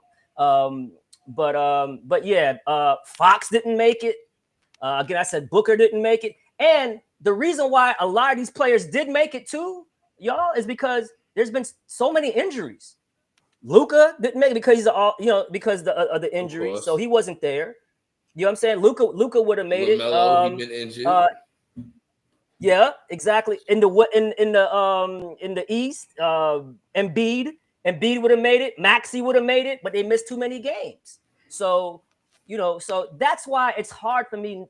But I get why, Trey didn't make it, man, because of the team record. My man TJ Warren ain't even in the league, isn't he? A G League dude now? I don't know where he is. TJ Warren? Yeah, that's my dude. I don't know why we talking about him. How he came up? Mike brought him up. That's all. I just know the kid. Yeah, I said I was wondering him in the bubble every night. Oh, my bad. I didn't hear that. I'm sorry. Yeah. No, listen, Powell's been awesome. But like you said with the Rockets, right? If you have to take one guy from a team, it's got to be Harden. It's got to be Harden, man, because he's running the offense. He's making the center look like, look like a modern day Rick Smits damn near. You know what I'm saying? I mean, so I mean, he just keeps the flying ball moving. Dutchman, huh? Rick Smith. Remember Rick Smith? Yeah. Probably not a good comp, but that's the only the name I could come up with, man. But super happy, just with the overall votes that the coaches gave, but you can tell, like I said, they rewarded winning. Yeah. You know what I mean? You know what? Yeah. I'm gonna throw a little water on this shit. The game still gonna be trash. So that's that. Oh, absolutely. It's gonna be horrible. It's gonna be horrible. And the East got one Not big. trash. It's gonna be. It's gonna be. Can we explain the format to our people, Ryan, before we move to the WNBA? So right. So the dumb format is, and you guys, I'm an apologist for the NBA, but I'm not apologizing for this. This is bull junk. This is ridiculous. It's absolutely ridiculous what they're doing. You're having four teams. So out of all these all-stars, we're gonna have 4 teams of like 8 people, and then you're bringing in the rookie and the rising star guys, the rookies and the second year guys. So you're gonna pick through that whole crop and some G League guys. So what the hell are we doing? What the F, man? Are we in the Y? What do we do? Yo, who got next, yo? Yo, right. Who got next, son? It's absolutely ridiculous. Me, No, Braun mother, Braun's son, and Braun's cousin. Yo, who got next? It's ridiculous. It reminds me of the NHL All-Star game now, come on, man, where they play 3-on-3, and they got a team for each conference. I'm not even watching this shit. Yeah, it's ridiculous. And Matt McClung gonna come out of nowhere again and win the dunk contest because he ain't doing nothing else all year but practice the dunks in the G League. They need to go back to what it was. It need to be rookie, sophomores, and it need to be all-stars. East, West. I don't see why that's so hard. Well, I mean, just make them play. I don't understand. The players need shot collars or something. Make them play. Like, I don't understand. There was nothing wrong with the format. They just not playing. Mike, don't get us canceled. Right. Mike, don't get us canceled. It's ridiculous. How we get canceled? Shot collars, man. You can slave shit out here. What the hell we doing? 13 I didn't say cattle prod. I didn't say cattle prod. Listen, man. They need something. They need some kind of incentive. Like, just play. I don't understand what's so hard about it. Let me tell you, man. Listen. Last year, after when it was in Indiana, and you had Larry Bird come to the locker room, you know what I'm saying? You have Mr. Triple Double himself, the word Oscar is Robinson. That your man's there in the Lakers gave them the side eye when they left. Like, man, let them old motherfuckers go. As soon as those guys gave the speech, no, he didn't. They said, yes, they did. They said they was leaving, and your boy said, "Come on, man, come on, son." No, he didn't. Come on, son. No, I'm dead up. I am dead up. I'm not with it. One thing I don't do is I don't lie about nothing I hear about players. There were stories about that when he left. Dudes gave dudes a side eye like, man, fuck those old dudes. That's where we at. Non-dunk contest ass. Listen, man, what we need to do is go get them dunkers, right, that be out in the street, them Sprite cats, right, that you don't even know if they can dribble, but they can jump real high. Put up $1 million and let them go up against the regular NBA dudes, whoever got enough heart to go do it. And if ain't none got enough heart to do it, guess what? You'll see. You'll see. No NBA players did it. What you can do is they just had a college dunk contest, I think 2 weeks ago. And I don't know what league it was because it was on ESPN. They showed pieces of it. And dudes was like, yo, get these dudes. Because listen, the people in the crowd at this point in time don't care if they're NBA players. They just want to see good dunks. They don't need it to look. You can have my man from the Fist That Saved Pittsburgh, a set shot with the fingers, go up there, shoot the threes, and win the contest. They would take that rather than because they don't care. I disagree. I think it should always be NBA players. They don't want to do it. But if they don't want to do it, somebody got to do it. They want to do it, but they the main guys don't want to do it. Was Aaron Gordon the main guy? Was Zach LaVine the main guy? No, but they had two of the best dunk contests. They were two of the best. Zach LaVine is a criminal. He is worse than Doc Rivers. No, yeah, he did steal. That man dunk title. He did steal twice. But the point that I'm making, stole that title. Robbery. But that's what I'm saying. They weren't the upper echelon. They weren't. You can't name anybody else in that contest, and that's a problem, right? No, but what I'm saying is they're making it a gimmick by getting people off the street. Well, by getting. So let me ask you a question. Yes, you're right. But what other gimmicks are we not doing? Why are we stopping there? But we're doing every other gimmick when it was the African team against the American team. No, they did have this. It used to be the world against the USA in the All-Star game, the meeting before. They had that for a few years.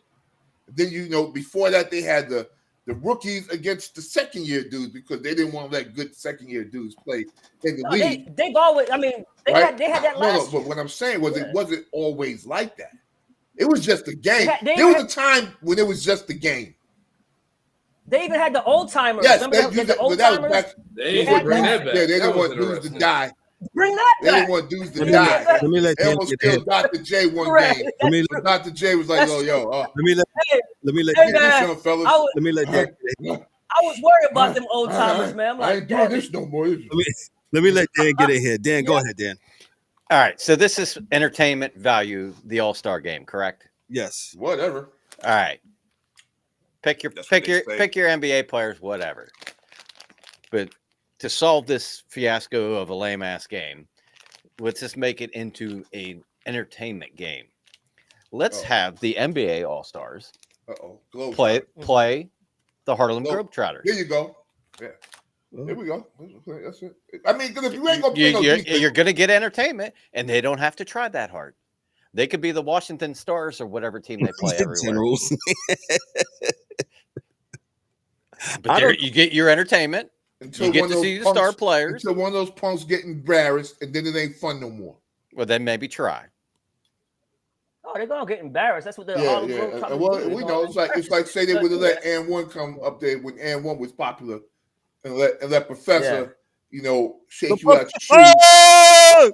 Yeah, hit you in the face with the ball. Oh baby, and Skip hit you in the face with the ball and get it back.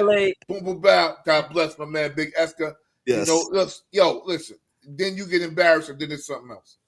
I'm just saying for the dunk contest because I'm trying to get some value in, right? You bring up those dudes that be in those crazy dunk contests when they jump out the sky somewhere because you don't have. Listen to what I'm saying though. You don't have six. You don't have six NBA dudes doing it because that's what they bring in the G League dudes. Because they don't have enough NBA dudes to fill out a roster to do the contest. That's the problem. Well, they don't want that. Here's where I stand on that. The problem with the dunk contest, they made it cool where the All-Stars don't want to do it. My opinion, the top echelon guys, they don't want to do it. Yeah, the top echelon guys. Yeah, but what I'm saying was the top echelon guys, when we always been having it, was Michael Finley a top echelon guy? I mean, was Nate Robertson a top echelon guy? He won it 3 times. And he was in the NBA. Yeah. So what I'm saying is don't get no G League guys. You don't need no G League guys or no guys off the street. You understand when Nate Robinson was one of them, it was kind of going downhill. It was going downhill. It's been going downhill since what, like 02, 03? When they had that stupid wheel. It's been going downhill since that wheel. But like I said, Aaron Gordon isn't a top guy, and dude from Chicago, Levine wasn't a top guy, but that was probably one of the top 3 dunk contests. We understand that those 2 guys put on a show that nobody thought would happen, right? Then you also had the Vince Carter, when he came through and did it. I'm not giving Dwight Howard shit. That was whack. That was straight. Yeah, that whole that was straight. Nate Robinson won in 2006, 9, and 10. Yeah, but Nate was doing it. Dwight had some good dunks besides that one trash one. He had the slap into himself with the. He did. That was tough. He had some good dunks. Yeah, but he's 7 feet tall too. The Gerald Greens. You know what I'm saying? He had great dunks when he blew out the candle on the cupcake and I mean, just awesome dunks. He should actually put it on the top of the backboard. He got some props from me. We don't. And then low key though. On top of the backboard? What are you talking about? And then low key, man. You're not from New York, man. You're not from New York, man. Yeah, I'm saying, dude, son. like, who's gonna I seen Duke grab some joints off the top of the backboard, B. So I seen that for real. So I'll say this, and I know we poo-poo on this guy all the time, but the reason why we don't have, I think, like you said, 2010, that's when Nate Robinson, and I think I'm like with Mike, that's when it started going, and nobody wanted to know. They didn't want to participate. The upper echelon guys, if those star players back then would have started, hey, they just thought it was just too cool for school, and now this is where we at. And I'm with you, Ryan. I don't know why we got G Leaguers playing it. Well, maybe they just can't get enough people. I don't know. They can't. That's the point. They can't get enough NBA players. Forget stars. NBA players to join. So they get dudes in the G League to join. I'm going out. I remember when it was Kobe Bryant, when it was dogs in there, man. Like everybody in there was competing, man. I seen Sean Kemp jump from the free throw line, reach back, touch it, his foot to his hand and bang it, and didn't win. You always had the top guys back in the days, the Dominiques, the Clyde Drexlers, all the guys who can dunk, all the guys who were known for dunking always did the dunk contest. And what hurt the dunk contest, right, was Zion always being hurt. Because now you can't justify him being in a dunk contest if he can't even play in a damn game. Early, Zion. Like it took a year, first 2 years. But that's what I'm saying. It hurt it because everybody was waiting for that. Zion dunk contest. Before then it already fell. Like Zion was already given the template by LeBron. Like dog, it's about your brand, dog. You want to go out there and look bad, son. I'm saying. I agree. That's a great point. That's what we have. So I'm going to get back to the ladies because that's too cool for school. Go ahead. No, absolutely. And that started the decline of the All-Star game when LeBron decided not to do it. Because now he made you're right. He made it too cool for school. Like, I ain't got to do it. I ain't got to rock with it. And hold on, let me stare in this camera for all you LeBron stands. Yeah. Nobody's hating on your man, but the truth is the truth. This is a fact. When he decided not to, as Ryan just alluded to and just said, when he decided not to participate in the dunk contest, what did the other? He's the leader of this generation of NBA talent. Right. The whole NBA, the whole fandom of the NBA was waiting for his rookie year dunk contest. Everybody's like, this is gonna be crazy, son. Because Kobe's still in the league. Everybody's they're gonna get it in. Nope. But the brand. He's the one who started that whole brand stuff. You know what I'm saying? Like, and what's the shame in losing the dunk contest? What is the shame? Right. Bro, yeah, Michael Jordan lost in the dunk contest. Listen, man. I'm like, let's roll to the ladies. Because he feels like he is bigger than the sport. That's why he paid money to have different tapes erased from the internet when he got dunked on in these little pickup games back in the day. Let's be clear. Yeah. Ain't nobody stupid. Yeah. He feels like he's above the law.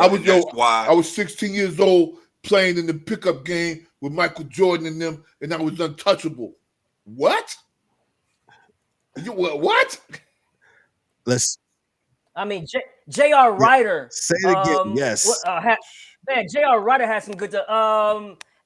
Harold Miner, Baby Jordan. Damn, man.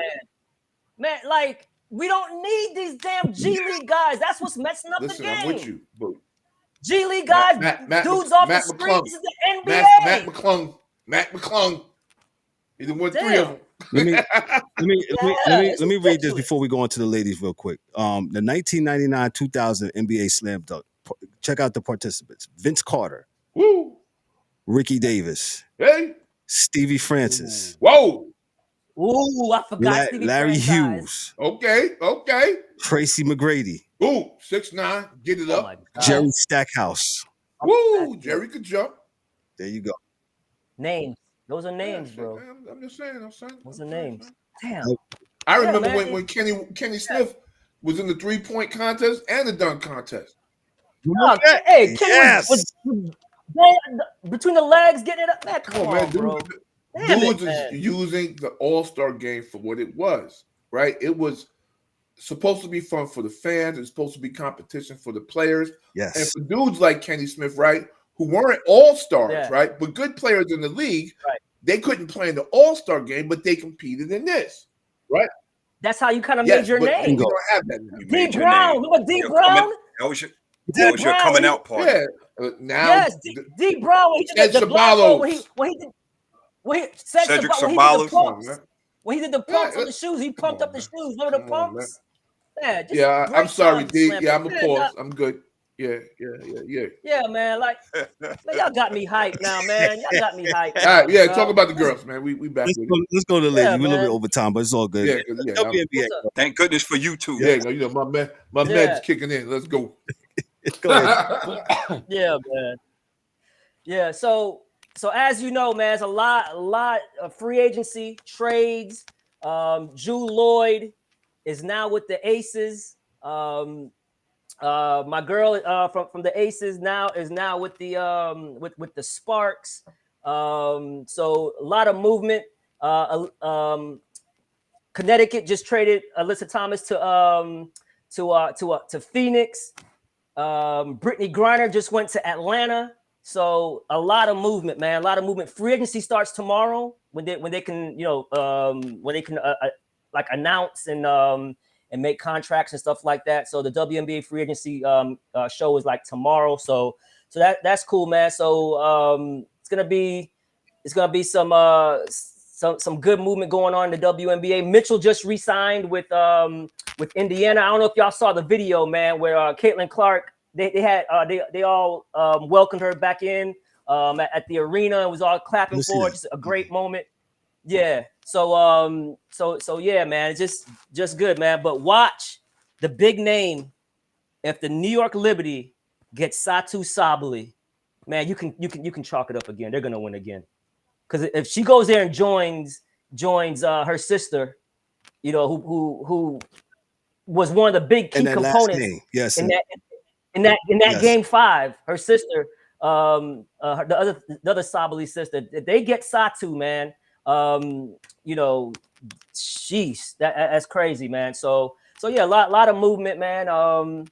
Yeah, so it's gonna be good, bro. It's gonna be good, man. That's all I got with that, though.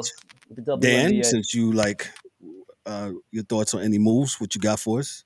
Since you No, I thought it was interesting with Kelsey Plum going the Sparks, and then Jule going to Seattle, and I think Seattle got the number 2 pick in that.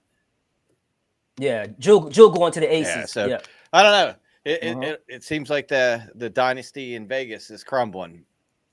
Coaches are leaving, players are starting to break out on their own. It'd be interesting. I'm just interested to see how the rest of the free agency unfolds, because there's a lot of names on that free agency list that because I think Stewart, she's still a free agent, but we all know she's going to sign back with New York. But there's some givens on that list. But there's some names on that list. It'd be interesting to see where they go and how that all transpires. And I'm really looking forward to see what Indiana does to transform that roster into what Stephanie White wants to do. Like, who's staying, who's going. We know Kelsey's back, which is huge, because now that they got a year under their belt playing together, I just think that backcourt's going to be one of the nasty backcourts in basketball this year. Oh yeah, they were already nasty when they got past year, the Olympic break, and they got that time to practice and catch their breath, and then they were burning up the league. So it'll be interesting to see what they do and who they bring in, because they lost Temi in the draft, so they got to get somebody to run the floor with, big that can run the floor and play defense like she did. So we'll see. I'm looking forward to it. I know that there's really a technical true name to this league, but the Unraveled League, I can't get into that. I've watched a little bit of that, and I'm just liking it. Nah. I love it. I'm enjoying it a little bit. It's all right. I love it. It's high pace. It's big shots. It got the Elam ending. It's awesome. I don't care for the Elam ending, but it's all right. I'm enjoying it. Of course you don't. Yeah, play the damn games. I'm looking for a bailout. It's like what wait. No, Mike Mills. A bailout is when you're up by 5 and you're running out the clock. Nah, that's called game planning. That's what that is. That's game management. That's how you manage the clock. But yeah, that whole limp thing, it's like, okay, we get to the fourth quarter, we're only playing 11 more points. What? Are we playing basketball or are we playing like, what are we talking about? We know how to elam, and when it comes to the last 2 minutes of the game, then they add a target score. That was the only time in the last 5 seasons the All-Star team game was good when they had the elam. Guys. I don't know why. All I know is I was watching and I was like, okay, so there, I saw this hype. Oh, so-and-so hit a game-winning shot. So-and-so hit a game-winning. And all they did was score the last points of the game. They got to the number. I'm like, what's exciting about that? Nothing. It's like playing one-on-one and you're playing until 11. You just have to score. You scored the last point. Actually doing the why. Yeah, I got game. I don't know. Basketball to me is 5-on-5, full court. Like these. Sorry, I'm a traditionalist. Basketball is not 3-on-3. Well, we used to play the 32, or else you'd be out there all damn day. So yeah, but you know what I'm saying? Like just the whole, just the whole 3-on-3 thing. That's not for me. I just because free throws are like, it took me a while to figure this out because I didn't take the time to look up any of the rules or whatever they were doing. Right, and it was free throws are 2 points, right? No. So if you get fouled, if you get fouled, right, you're not taking 2 free throws to get 1 point. If you make the first one, you get 2 points, and you just keep it moving. So the game is fast. If you get fouled, say, "Yo, nah, false call." Yeah. You ain't getting that. No, they have referees. Oh, I know. I saw my girl. Sorry. From Connecticut doing her same BS again. Oh, Carrington. That's her thing, man. That's forearm shiver to the side of the head. Oh, I was trying to block it. Your head looked like the basketball. Yeah, listen, man. You want some physicality? There you go. Yeah. You know what I'm saying? We always said, "Oh, the game." You're gonna learn today. You're gonna learn today. We're gonna play some physical game today. Oh, everybody's so nice to each other and buddy. Nah. Let's go at it. I choose like violence. You don't like me. We choose violence. Twin box. Anything else, Ryan, before we get out of here? Nah, man. Just hey, man. I'm just so happy right now, man, for what my Rockets are doing. Yeah, man. You talked about them for 10 damn minutes. So yeah. You're damn right. You're right. And your Knicks, man. And I can't wait for Monday. We already beat y'all in the first game, so we might have to figure something out, man. Hey, I'm sorry, Ryan. Is that it? That's it, all you have for the? That's it. He's Ryan D'Souza with the. Go ahead. Real quick. Go ahead. Shout out to all former players' sons making their decisions. Today, Elijah Arenas said he's going to USC. I think LeBron's son is going to Arizona, I believe. Was that Arizona? Yeah. Hold on, stop. I think I said. Let's stop with that. What? I can't mention that they're going. No, where you they're going. can't. No, you can't. Melo's son is going to Syracuse. He's a real player, right? Arena's son is a real player. Nice, right? Bryce scored 16 points. That's his high in his career. He got an early offer. I ain't say he was a 5-star guy. No star. I just said where he was going. No star, motherfucker. Jeez. God, hey. Could you let Ryan finish? Go ahead, Ryan. That's it.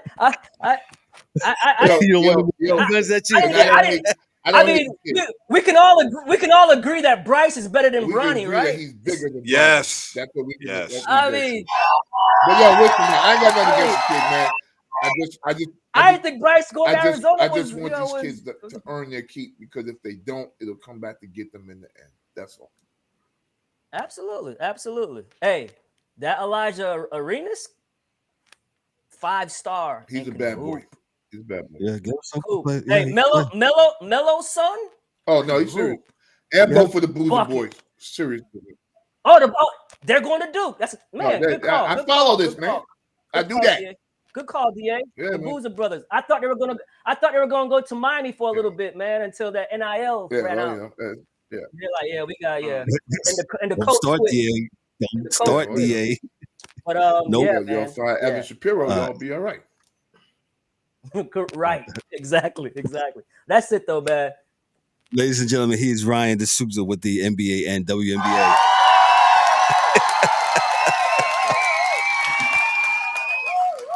Oh, and give it up for Mike Mills for the men's and women's NCAA. I didn't give him no applause either.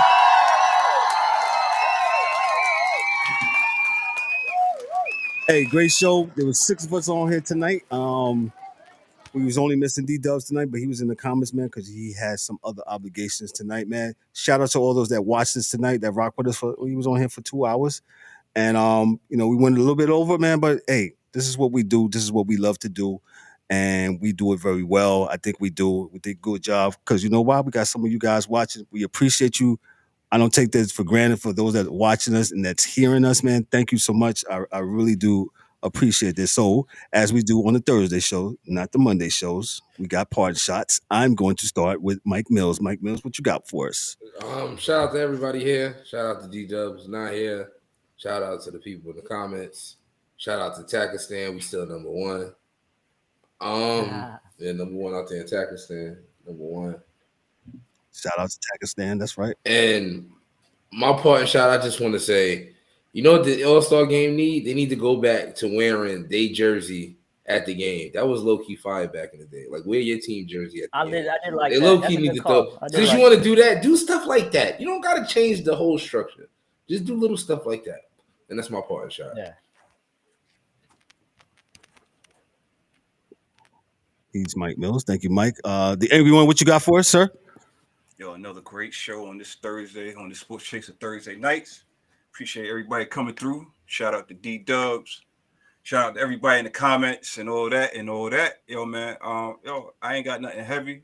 Everybody, it doesn't cost you anything to be nice to your fellow man, woman, and child. Yo, and enjoy your sports, man. Whatever your sports is, yo, enjoy it, man. Don't let anybody sway you from your opinion and your perspective on your sports and whatever else that you got going on. But we're gonna keep it on sports here. So enjoy your sports, and we'll see y'all back next week. Appreciate that, E. Ryan, what you got for us, sir? Good show, fellas. Always good seeing y'all, man. Talking sports with you guys. I love it. And everybody, man, just stay up, man. Have a good weekend and enjoy the sports on the weekend, man. And I'll see you guys hopefully on Monday, you know what I'm saying, for Knicks Rockets Part 2. Amen Thompson's coming. Church. We might have to do that. That's watch party. We won't. There's no Monday Night Blitz because ain't no football. So we ain't gonna be talking about football. When ain't no football going on. We'll talk about the Super Bowl on this coming Thursday. So Ryan, we might need to do that if we can do a little watch party with the Knicks and the Rockets. So stay tuned. We'll see what we can do. Dan, what you got for us before we get on out of here? Then we got the DA after that. And like everybody else, great show. Good to see everybody. Shout out to Paul Bearer, a.k.a. D-Dubs. He's not here tonight. Missed you, brother. Just want to say, enjoy the sports weekend. Go with the Paul Bearer from the Black Suit Monday. Yeah. Damn. Go Kansas City refs for Super Bowl, whatever it is. And everybody take care. 59. DA, what you got for us, sir? If you step in shit outside your house, take your shoes off before you go inside. That's a fact. Yeah, please do. Oh boy. Please do. I don't even know how to even come from behind that, but pause. But listen, I don't have nothing. Enjoy your sports. Enjoy your sports this weekend. No NFL Blitz on Monday. We might do a watch party with the Knicks and Rockets. Stay tuned for that. Just check out our social media. But we also, me and DA interviewed this gentleman today. He's a rugby player. He has a very inspirational story that will be played on our YouTube channel, believe sometime on Monday. So look out for that. But no Monday Night Football Blitz. But we'll be back Thursday live also. and make sure you check us out. If we do some watch party, just check us out and watch us on social media. So, but on that point, on behalf of myself, I'm Kevin O'Warren. For the rest of the crew, for Dan, for James, for Ryan, for the DA, for Mike Mills, and D-Dubs in his absence. Yo, this is the Sports Chasers podcast. Y'all be good, be great, man. Have a good one. Hey, we'll see y'all next week. Peace. That's a wrap for today's episode of the Sports Chasers podcast. Don't forget to subscribe on YouTube and your favorite podcast platforms, and connect with us on all social media channels for exclusive content and updates. We'd also love for you to join the conversation, share your thoughts, and become part of the Sports Chasers community. And remember to tune in next time for some more real sports talk. Until then, stay frosty.